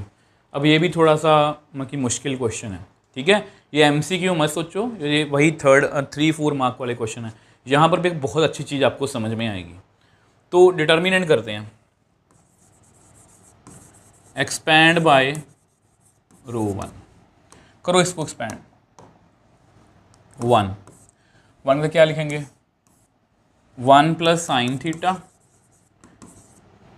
1 देखो वैसे ना ये क्वेश्चन ना प्रॉपर्टीज़ के साथ बहुत अच्छे से हो जाएंगे, बट क्योंकि ये लिमिटेशन है कि प्रॉपर्टीज़ मैं करवा नहीं सकता, तो इसलिए ये क्वेश्चन थोड़े से लेंथी ज़्यादा हो रहे हैं, ठीक है। तो ये वाला 1 plus cos theta 1,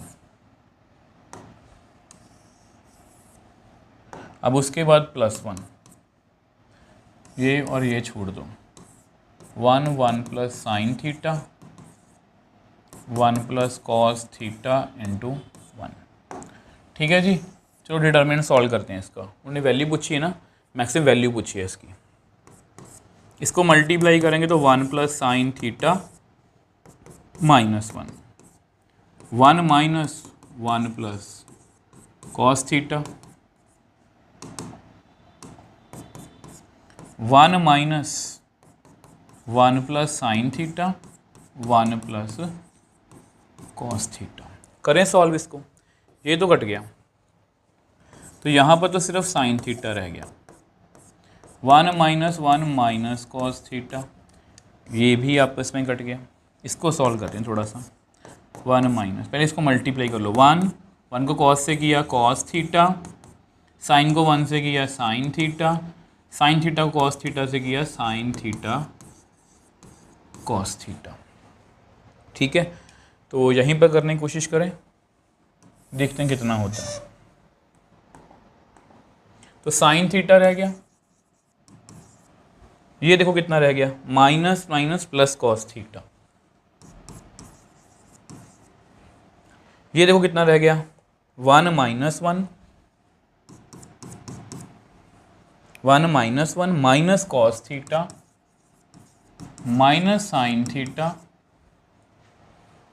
sine theta cos theta, ये रह गया जी हमारे पास। ये भी कैंसिल, ये भी कैंसिल, ये भी कैंसिल, तो मेरे पास कितना रह गया, minus sine theta cos theta, minus रह रहा है, माइनस देखो अभी हमारे पास आंसर क्लियर नहीं हुआ, बट मेरे को एक फॉर्मूला पता है। अगर मैं इसको अगर मैं इसको 2 से मल्टीप्लाई कर दूं, 2 से डिवाइड, तो मेरे पास एक फॉर्मूला होता है। किसका? ये किसका फॉर्मूला है? साइन 2 थीटा का डिवाइड बाई 2। अब थोड़ा सा मैं आंसर को मतलब थोड़ा सा देख सकता हूँ। अब आपको पता है सिंस साइन जो होता है ना वो हमेशा -1 और 1 के बीच में रहता है। मैं ये क्यों कर रहा हूँ? क्योंकि मुझे मैक्सिमम वैल्यू पूछी है। वैसे तो डिटर्मिनेंट की वैल्यू आ चुकी है -sin 2 थीटा बाई 2, तो हमें ये मैक्सिमम वैल्यू पूछी है। तो अगर मैं यहाँ पर ये भी कर दूँ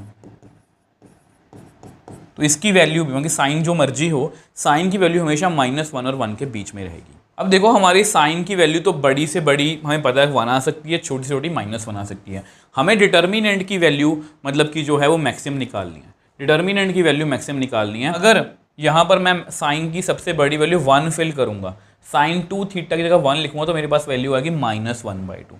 इफ़ अगर मैं साइन 2 थीटा की वैल्यू -1 रख दूँ, तो विच एम्प्लाइज जो हमारा डिटर्मिनेंट है उसका आंसर कितना आएगा?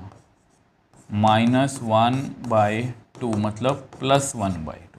तो ये सबसे बड़ी वैल्यू है। मतलब देखो यहाँ तो मैं ये वाली वैल्यू रख के देख लूँगा। अगर मैं ये 1 रख रहा हूँ यहाँ पर तो मेरे पास -1/2 आ रहा है। अगर मैं -1 रख रहा हूँ तो मेरे पास +1/2 आ रहा है, और यही सबसे बड़ी वैल्यू है। तो हमारा कौन सी ऑप्शन सही है? Option A is the right answer. वो आपको ये भी पूछ सकते हैं कि इस डिटर्मिनेंट की वैल्यू जो है वो मैक्सिमम कहाँ पर होगी? जब साइन 2 थीटा की वैल्यू कितनी होगी? -1। आई होप ये भी आप जो है वो अच्छे से समझ पाए हो। तो नेक्स्ट क्वेश्चन की बात करते हैं। तो ये भी क्वेश्चन जो है एफ ऑफ ए, तो यानी कि डिटर्मिनेंट थोड़ा सा इसको मुझे सॉल्व करना पड़ेगा, है ना। डिटर्मिनेंट को सॉल्व करते हैं। एक्सपैंड बाय ρ1, 0 से स्टार्ट करेंगे यहाँ से, है ना। वैसे फ़ायदा नहीं लिखने का, चलो एक बार कंप्लीट कर लेता हूँ मैं। उसके बाद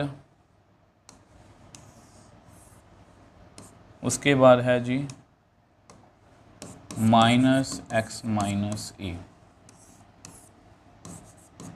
x + a, x + b, x - c 0, उसके बाद है x - b।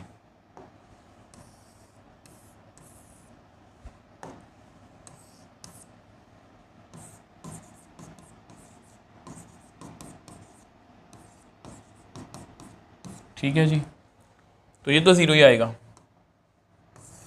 आएगा, इसको थोड़ा सॉल्व करते हैं। 0 - x - c x + b, ठीक है। इसको भी सॉल्व करते हैं। x - b, x + a, x + c - 0। अब देखो हम यहाँ पर पहुँच गए और इस क्वेश्चन को सॉल्व करते करते मेरे दिमाग में एक बात आ रही है। अगर मैं यहाँ पर इसको खोलने बैठूंगा तो काफ़ी लंबी टर्म्स हो जाएंगी। थोड़ा स्मार्ट वे से चलते हैं। माइनस माइनस प्लस है ना, तो x - a, ये कितना आया? x - c x + b, यही आया ना। यहाँ से भी देखो x - b x + a और x + c। तो ये बेसिकली किसकी वैल्यू है? ये बेसिकली वैल्यू है fx की, है ना। ये बेसिकली वैल्यू, देखो एक तो तरीका ये है कि इसको एक्सपैंड करने बैठोगी, प्रॉपर्टीज़ तो हमारे पास नहीं है, तो मैं क्या करूँगा यहाँ पर वैल्यूज़ जो है फिल करके चेक कर लूँगा। इसको नेक्स्ट पेज पे लिखते हैं, x - a x - c, ठीक है। fx x - a x - b x + b है, फिर x - c। सेम वे से नेक्स्ट है जी हमारे पास x + a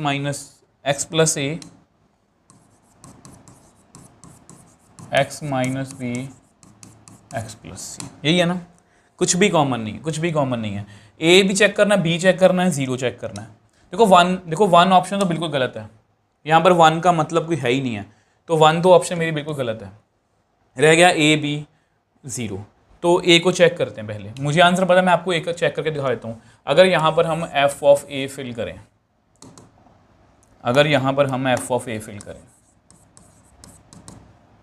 तो ये तो ज़ीरो बन जाएगा, a माइनस ए, ये ज़ीरो नहीं बनेगा, ठीक है, ये ज़ीरो नहीं बनेगा, f of a not equal to zero है। एफ ऑफ बी चेक करके देखो, एफ ऑफ बी चेक करके देखो, एफ ऑफ बी में मतलब इसको अब यहाँ पर अगर करना चाहते हो थोड़ा सा कर देता हूँ, ये यहाँ पर ये लिख लो, इज इक्वल टू ज़ीरो, है ना, zero plus b, sorry, zero plus यहाँ पर 2a a minus b a plus c which is not equal to zero.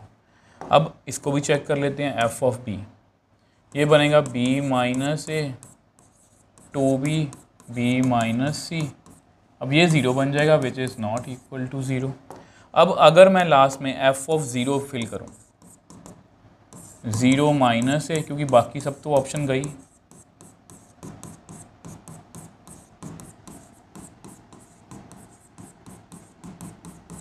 तो मेरे पास कितना आ रहा है, minus a b minus c, a minus b c, कितना आ रहा है, प्लस ए बी सी, ये minus a b c, zero. तो कौन सी ऑप्शन सही है, तो option c is the right answer. तो कुछ भी नहीं था, जस्ट एक्सपैंड करना था, यहाँ तो थोड़ा सा स्मार्ट वे से हमने काम किया, हमने डायरेक्टली वैल्यू फिल करके चेक कर ली।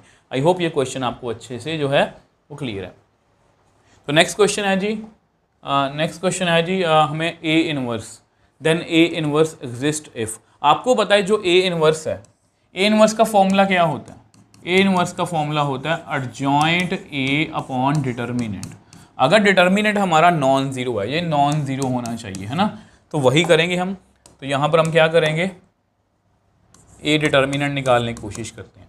तो यहाँ से 2 से स्टार्ट करेंगे, तो कितना आएगा, 2 5 1 3, उसका माइनस लैम्डा, लैम्डा वाली रो छोड़ो, 0 1 5 और 3, फिर माइनस 3 0 2 1 1।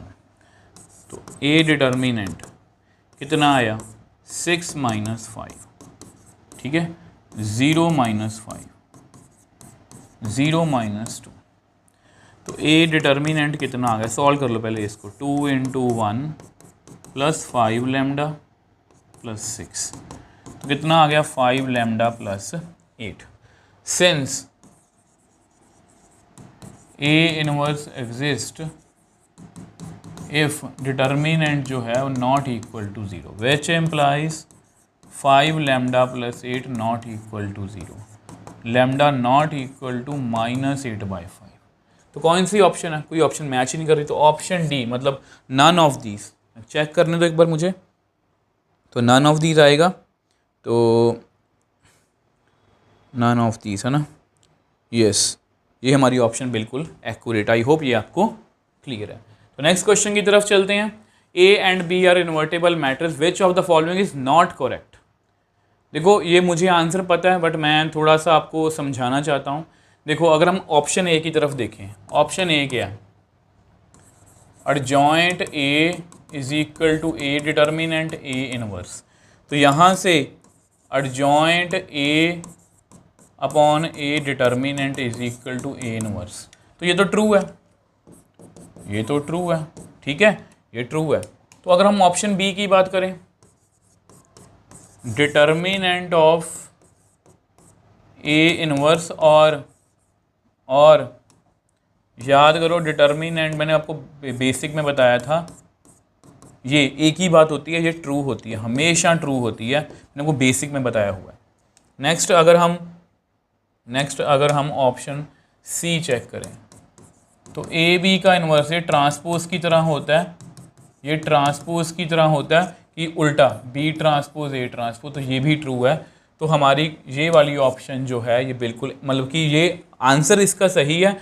बट अगर मैं यहाँ पर लिखना चाहूँ ए प्लस बी का होल का inverse B inverse plus A inverse होता है, ये गलत बात है, फॉल्स, ये गलत बात है, तो ये फॉल्स है। तो प्लीज़ इस बात का ध्यान रखोगे, option D is the right answer. तो नेक्स्ट क्वेश्चन की तरफ चलते हैं।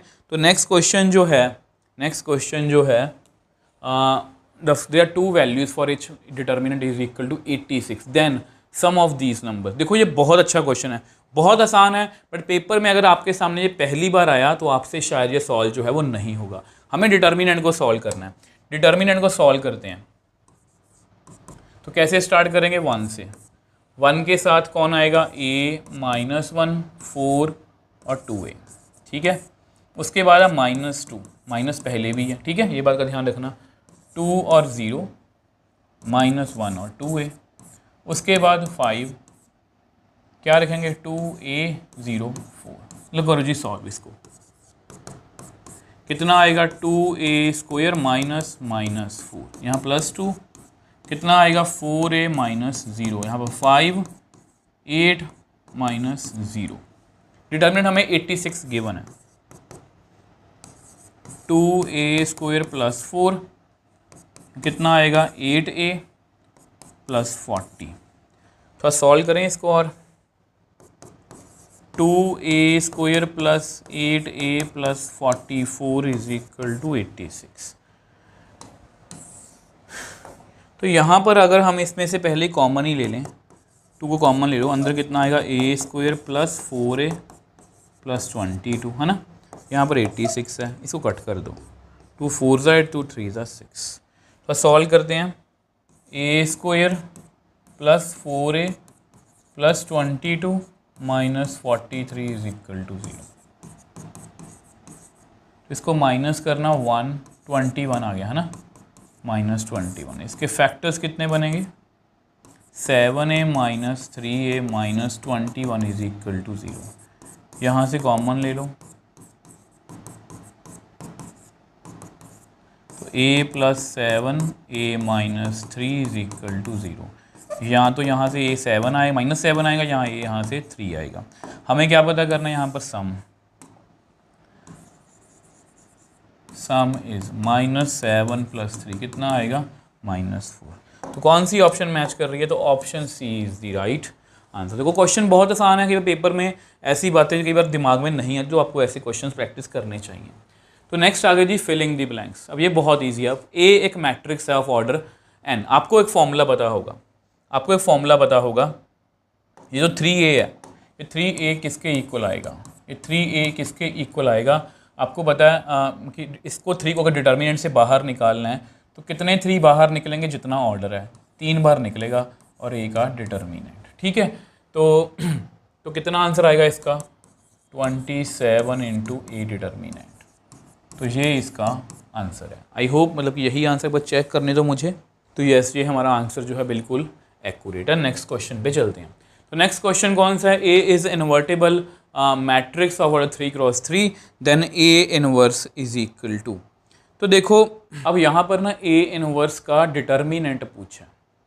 तो याद करो, वी नो, हमें पता है कि डिटर्मिनेंट, जिसमें मैंने आपको ये बताया था, ए इनवर्स का डिटर्मिनेंट, और ये किसके इक्वल होता है, 1 डिटर्मिनेंट ऑफ ए, ठीक है। तो यहाँ पर इसको मैं क्या लिखूँगा, इसको मैं लिखूँगा 1 a का डिटर्मिनेंट। तो प्लीज़ इसको याद रखना, ठीक है। तो ये रिजल्ट जो है बहुत आपके काम आएंगे। तो आई होप ये भी आपको जो है अच्छे से क्लियर है। अब यहाँ पर जो है, अब यहाँ पर cos 2 theta is equal to 0 दिया हुआ है। तो यहाँ पर इसकी स्क्वायर की वैल्यू पूछी है। अब आपको पता है यहाँ पर थोड़ा ट्रिग्नोमेट्री यूज़ होगी। तो सिंस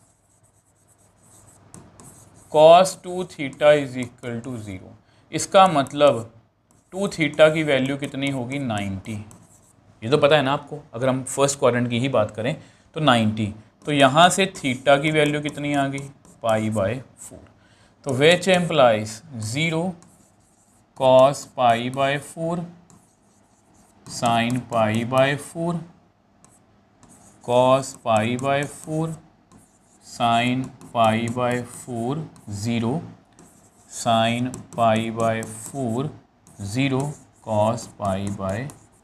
इसकी वैल्यू फाइंड करनी है ना हमें, तो बाद में स्क्वायर बाद में करेंगे, ठीक है। ये होता है 1/√2 1/√2 1/√2 1/√2 0 1/√2 0 1/√2 रूट टू। डिटर्मिनेंट फाइंड करते हैं, डिटर्मिनेंट फाइंड करते हैं। एक्सपैंड बाय, देखो ये क्वेश्चन जो होते हैं ना, ये बिल्कुल आपको ऐसा लगेगा नए नए क्वेश्चन है, बट ये अगर आप करके जाओगे तो आपको बहुत हेल्प मिलेगी। तो 0 से स्टार्ट करेंगे, 1/√2, 0 0 1/√2। नेक्स्ट है -1/√2, ये है ना, इसको छोड़ दो, 1/√2 1/√2 और साथ में 0 और 1/√2 प्लस 1/√2 1/√2 1/√2 1/√2 0। करें सॉल्व इसको, पहले का आंसर तो 0 ही आएगा। इसका करो -1/√2, कितना आएगा 1/2 -0 प्लस 1/√2, कितना आएगा 0 -1/2, ये कितना बन गया -1/2√2, ये कितना बन गया -1/2√2, ये कितना बन गया -2/2√2, है ना। तो ये कट गया -1/√2। ठीक, हमें क्या करना है, हमें क्या करना है जी, इसका स्क्वायर। अब इसका स्क्वायर कर दो, इसका करो जी स्क्वायर, तो कितना आंसर आया 1/2। तो इसका आंसर कितना है 1/, तो इसका आंसर कितना आ रहा है 1/2। आई होप ये आपको क्लियर है, कुछ भी मुश्किल नहीं था। cos थीटा 0 दिया हुआ, तो वहाँ से मैं थीटा की वैल्यू π/4 निकाल ली और पहले डिटर्मिनेंट कैलकुलेट किया। डिटर्मिनेंट के बाद जैसे ही मतलब डिटर्मिनेंट हमारा पूरा हो गया, उसके बाद मैंने इसका स्क्वायर कर दिया। आई होप ये आपको क्लियर है। अब देखो ये बहुत ईजी है, ये रिजल्ट मैंने बहुत बार यूज़ किया है कि अगर ए स्क्वायर का इन्वर्स है तो ए इन्वर्स का स्क्वायर, ये दोनों क्या होंगे बराबर। क्योंकि छोटे छोटे रिजल्ट हैं, ये आपको पता होने चाहिए कि यहाँ पर क्यूब होता तो यहाँ पर क्यूब लिखता, तो ये मतलब ये छोटे छोटे रिजल्ट हैं जो मैंने बेसिक में बताए थे।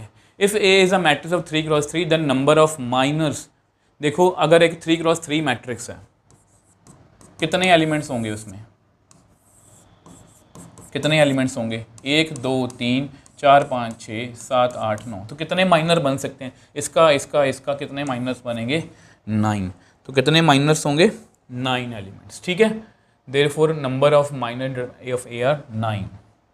The sum of product of elements of any row with cofactors of corresponding elements is equal to, अब ये बेसिकली ना, अब ये बेसिकली होता है डिटर्मिनेंट।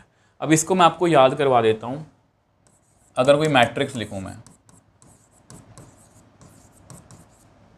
ये मैट्रिक्स है, याद करो प्लीज़, एक बार बेसिक वाली वीडियो देखना और बताना कि यस सर आपने पहले ही बताया था, और प्लीज़ मेरे को थैंक यू जरूर बोलना कि मतलब देखो यहाँ से आपको मेरे एफर्ट्स के बारे में पता लगेगा कि मैंने पहले एनसीईआरटी एग्जाम्पलर जो थॉरली रीड की थी कि क्या क्या बच्चों को दिक्कत आ सकती है, वो सब कुछ मैंने बेसिक में ही बता दिया आपको। अब देखो, if sum of products of elements of any row, अब कोई भी रो के एलिमेंट लिख लो, A11 A12 A13, अब उसको मल्टीप्लाई कर दो कोफैक्टर्स से, corresponding cofactors of corresponding elements. इसका कोफैक्टर कितना होगा A12, इसका कोफैक्टर कितना होगा A13। अब इनको करो जी ऐड, अब इनको ऐड कर दो, क्या मिलेगा हमें डिटर्मिनेंट, क्या मिलता है हमें डिटर्मिनेंट। तो यहाँ पर कितना आंसर आएगा डिटर्मिनेंट। और मैं सिर्फ यहीं पर नहीं रुकूंगा, इस क्वेश्चन थोड़ा चेंज करते हैं। अगर मैं किसी भी रो के कोफैक्टर्स को किसी भी और रो के कोफैक्टर किसी भी रो के एलिमेंट्स को अगर मैं उसके किसी और रो के कोफैक्टर से मल्टीप्लाई कर दूं तो आंसर कितना आएगा 0। ये भी मैंने आपको बेसिक में जो है वो बताया था। तो नेक्स्ट क्वेश्चन है x is equal to -9 is the root of this, then other 2 roots are. तो यानी कि हमें डिटर्मिनेंट को पहले यहाँ पर सॉल्व करना पड़ेगा, तो वही सॉल्व करते हैं पहले। तो x 2 6x है ना, -3, नेक्स्ट कितना आएगा 2 7 2x, next 7 2x 7 6 is equal to 0। Solve करें इसको। यहाँ से कितना आएगा एक्स स्क्वायर माइनस 12, यहाँ से कितना आएगा 2x माइनस 14, यहाँ से कितना आएगा 12 minus 7x is equal to 0। तो x cube minus 12x minus 6x plus 42 plus 84 minus 49x is equal to 0। तो क्यूबिक बन रही है ना। क्यूबिक को सॉल्व करें। X cube minus 12x minus 6x minus 18 और 49 कितना बना 59 67 माइनस 67x है ना। इसको ऐड करना 6 126 इज इक्वल टू 0। अब ये क्यूबिक है, ये क्वाड्रेटिक नहीं है। प्लीज़ इस बात का ध्यान रखना, ये क्यूबिक है, क्वाड्रेटिक नहीं है। तो ऐसे क्वेश्चंस को बहुत ध्यान से करना है। तो यहाँ पर हमें इसीलिए उन्होंने ना ये अब मुझे समझ में आ गया, इसलिए उन्होंने हमें रूट दिया हुआ है। तो यहाँ पर अगर आपको याद है मैं क्यूबिक कैसे सॉल्व करवाता हूँ, क्यूबिक को सॉल्व करना सीखते हैं। Since x is equal to minus 9 is a root. अब रूट है ना, इसको डिवाइड करना सीखो। तो कैसे डिवाइड करेंगे, यहाँ पर करते हैं, रफ में करते हैं। तो यहाँ पर इसके कॉफिशिएंट्स लिखो। एक्स क्यू का कॉफिशिएंट कितना है 1, एक्स स्क्वायर का कितना है 0, फिर x का कितना है माइनस 67, फिर कांस्टेंट कितना है 126।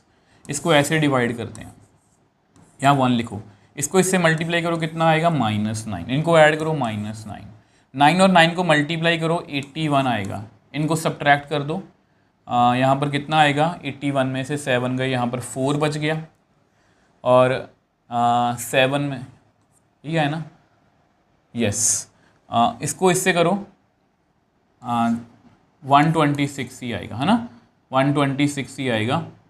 यहाँ पर कितना देखो, यहाँ पर हमेशा 0 बचना चाहिए। यहाँ पर अगर ये रूट है ना तो ये पूरा पूरा डिवाइड करेगा लास्ट में। मैंने सारे कॉफिशिएंट लिखे, पहले एक्स क्यूब का है, ये एक्स क्यूब का कॉफिशिएंट है, ये एक्स क्यूब का कॉफिशिएंट है, ये एक्स स्क्वायर का, ये एक्स का, ये कांस्टेंट है, ये कांस्टेंट है। ठीक है, तो यहाँ पर जस्ट मैंने उसको डिवाइड किया तो मेरे पास क्वाड्रेटिक बन गई। तो which implies x square minus 9x plus 14 is equal to, इसको सॉल्व करो अब, -7x minus 2x plus 14 is equal to 0। इसमें से कॉमन ले लो,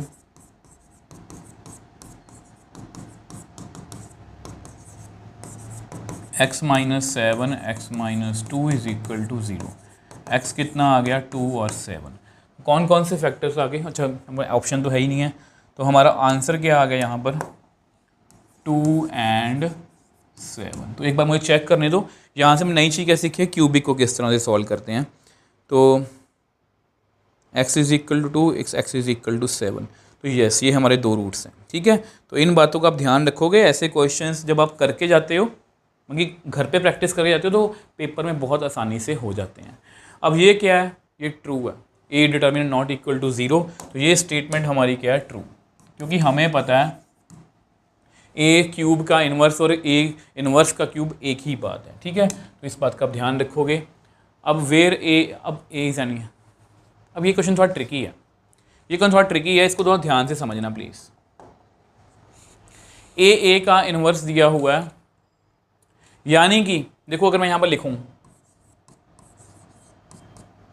अगर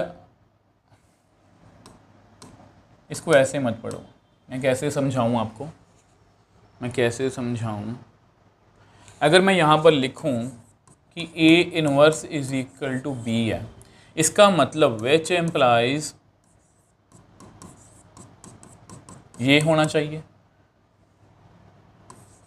ठीक है, मतलब A को यहाँ पर इसको कंपेयर करो इसके साथ, तो सिंस विच एम्प्लाइज A का इनवर्स, सॉरी इसको इससे कंपेयर करो। A का इनवर्स कितना दिया हुआ है 1/a, क्या कर रहा हूँ मैं 1/a इनवर्स है ना। तो विच एम्प्लाइज यहाँ पर A लिखो, यानी कि ये खुद लिखो। ठीक है, इसकी जगह पर ये देखो, ये लिख दिया मैंने, और उसका इनवर्स कितना है इसका,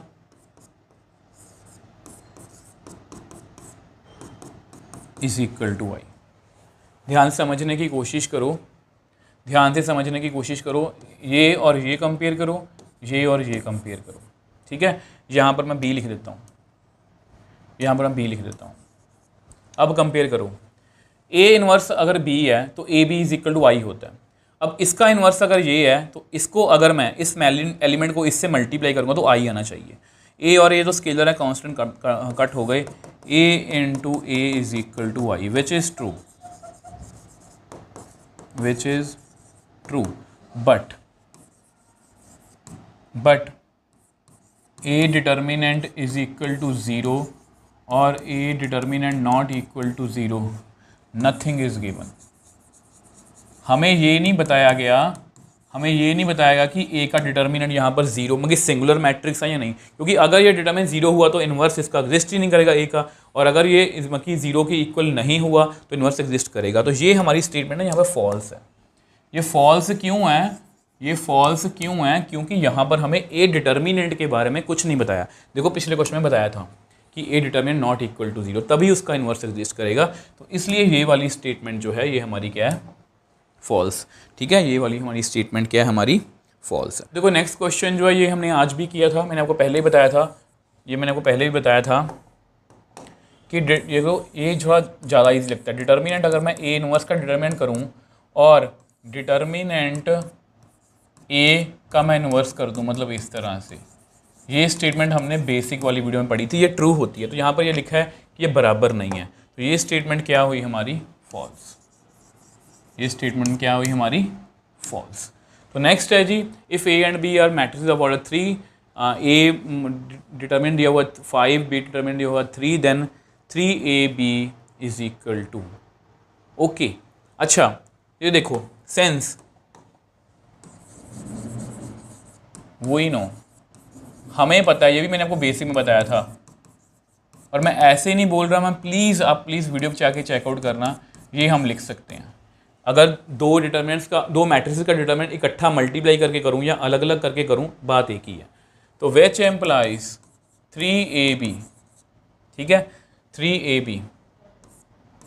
अब देखो मुझे पहले स्केलर को बाहर निकालना है। अब आपको पता है सेंस ए 3x3 है, यहाँ पर लिखा हुआ ऑर्डर, बी कितना है? 3x3, which implies a b का ऑर्डर कितना आएगा? 3x3। तो यानी कि अगर मैं ए बी इस डिटर्मिनेंट में से मुझे 3 को बाहर निकालना है तो 3 की पावर 3 बाहर आएगी, और इसको मैं लिख सकता हूँ 27, इसको मैं लिखूँगा ए, इसको मैं लिखूँगा बी का डिटर्मिनेंट, और ये कितना है? 5, ये कितना है? 3, और इनको मल्टीप्लाई करोगे तो 405 ही आएगा। तो मतलब ये वाली स्टेटमेंट क्या हुई हमारी? ट्रू। ये ट्रू फॉल्स ही है ना, तो ये हमारी स्टेटमेंट क्या हुई? ट्रू। तो ये छोटे छोटे रिजल्ट हैं, देखो ये पेपर में, इसमें देखो ये रिजल्ट मैंने आपको पेपर में कि बेसिक में बताया था, ये वाला है ना, इसको इससे उन्होंने कंबाइन कर दिया कि यहाँ से 3 कैसे बाहर आएगा। आई होप ये भी आपको क्लियर है। नेक्स्ट क्वेश्चन की बात करते हैं।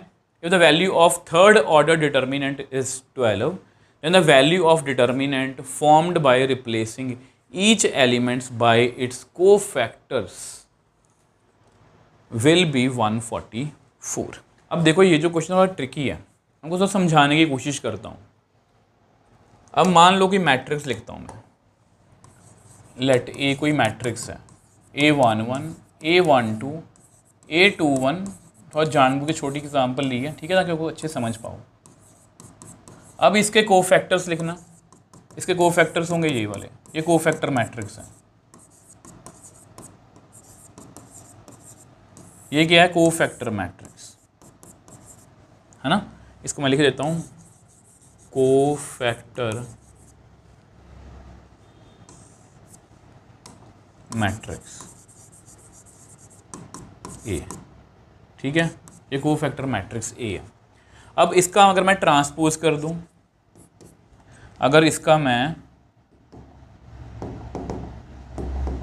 ट्रांसपोज कर दूं तो मुझे क्या मिलेगा? एडजॉइंट ए, कितना आगा? A11, A12, A21, A22। ये मैं कहाँ पर पहुँच गया? देखो यहाँ पर लिखा हुआ है if the value of third order determinant is 12, ठीक है। तो नाउ अब A एक मैट्रिक्स है 3x3, विच एम्प्लाइज उसका डिटर्मिनेंट हमें गिवन है 12। Then the value of determinant formed by, अब ये इसकी डिटर्मिनेंट, इसका डिटर्मिनेंट हमें फाइंड करना by replacing elements by its cofactors. तो मैंने एलिमेंट्स को जस्ट कोफैक्टर से रिप्लेस किया। बेसिकली कोफैक्टर मैट्रिक्स और एडजॉइंट में जो है वो थोड़ा सा ही फर्क होता है, ट्रांसपोज का फर्क होता है। तो विच एम्प्लाइज यानी कि कोफैक्टर, मैं यहाँ पर आपको थोड़ा सा और डिटेल में बताऊंगा। कोफैक्टर मैट्रिक्स ए का जो हमें डिटर्मिनेंट है, the value of determinant formed by replacing it's elements bye cofactor. मैंने इस एलिमेंट्स को रिप्लेस कर दिया कोफैक्टर से, तो उसका डिटर्मिनेंट की वैल्यू पूछी। अब देखो मुझे इसका कोई रिलेशन नहीं आता, बट वी नो, हमें यहाँ पर एक बात पता है,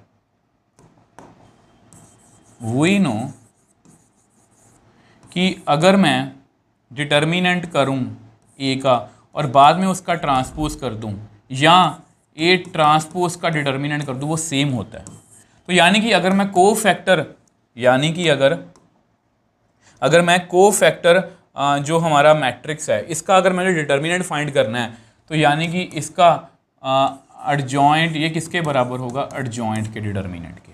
क्योंकि देखो मैट्रिक्स का अगर मैं ट्रांसपोज लूँ या बाद में मतलब उसका ट्रांसपोज कर दूँ या मतलब पहले ट्रांसपोज कर दूँ, बात एक ही है।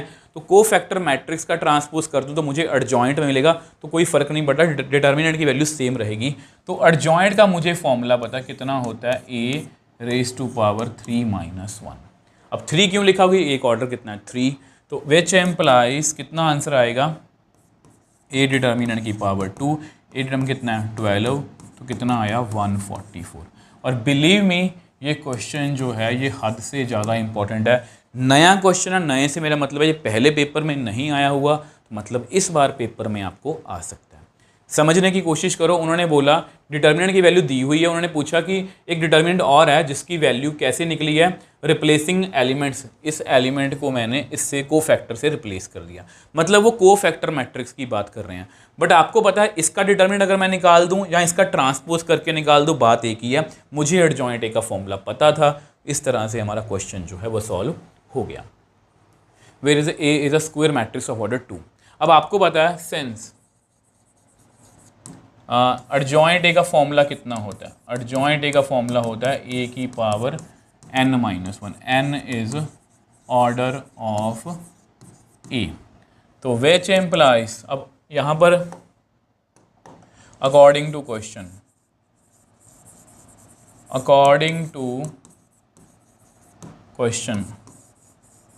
एडजॉइंट ए कितना आएगा, a की पावर डिटर्मिनेंट की पावर कितना ऑर्डर है 2 -1, इसके बराबर आएगा।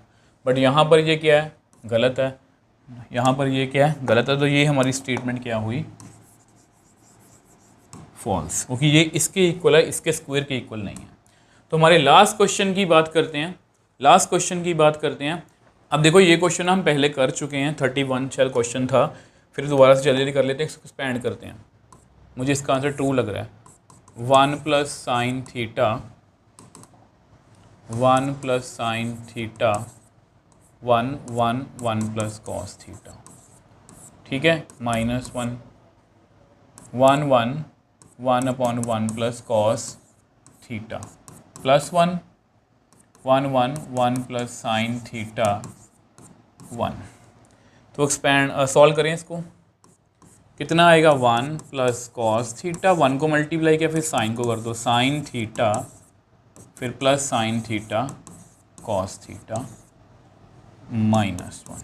इसको भी करो, 1 + cos थीटा -1, इसको भी करो 1 - 1 + sin थीटा। तो 1 + cos theta sin theta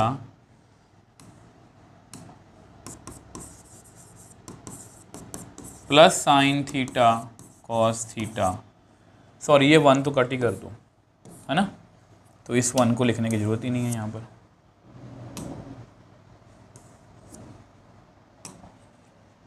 same way से इसको भी कैंसिल आउट करो, तो यहाँ पर कितना आएगा -cos थीटा, सेम वे से इसको भी कैंसिल आउट कर दो -sin थीटा।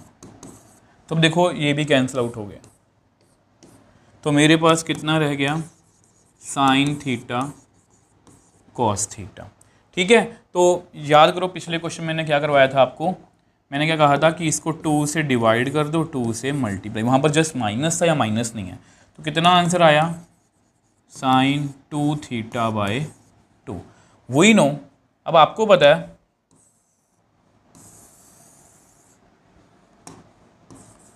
वही नो sin 2 थीटा जो होता है उसकी वैल्यू हमेशा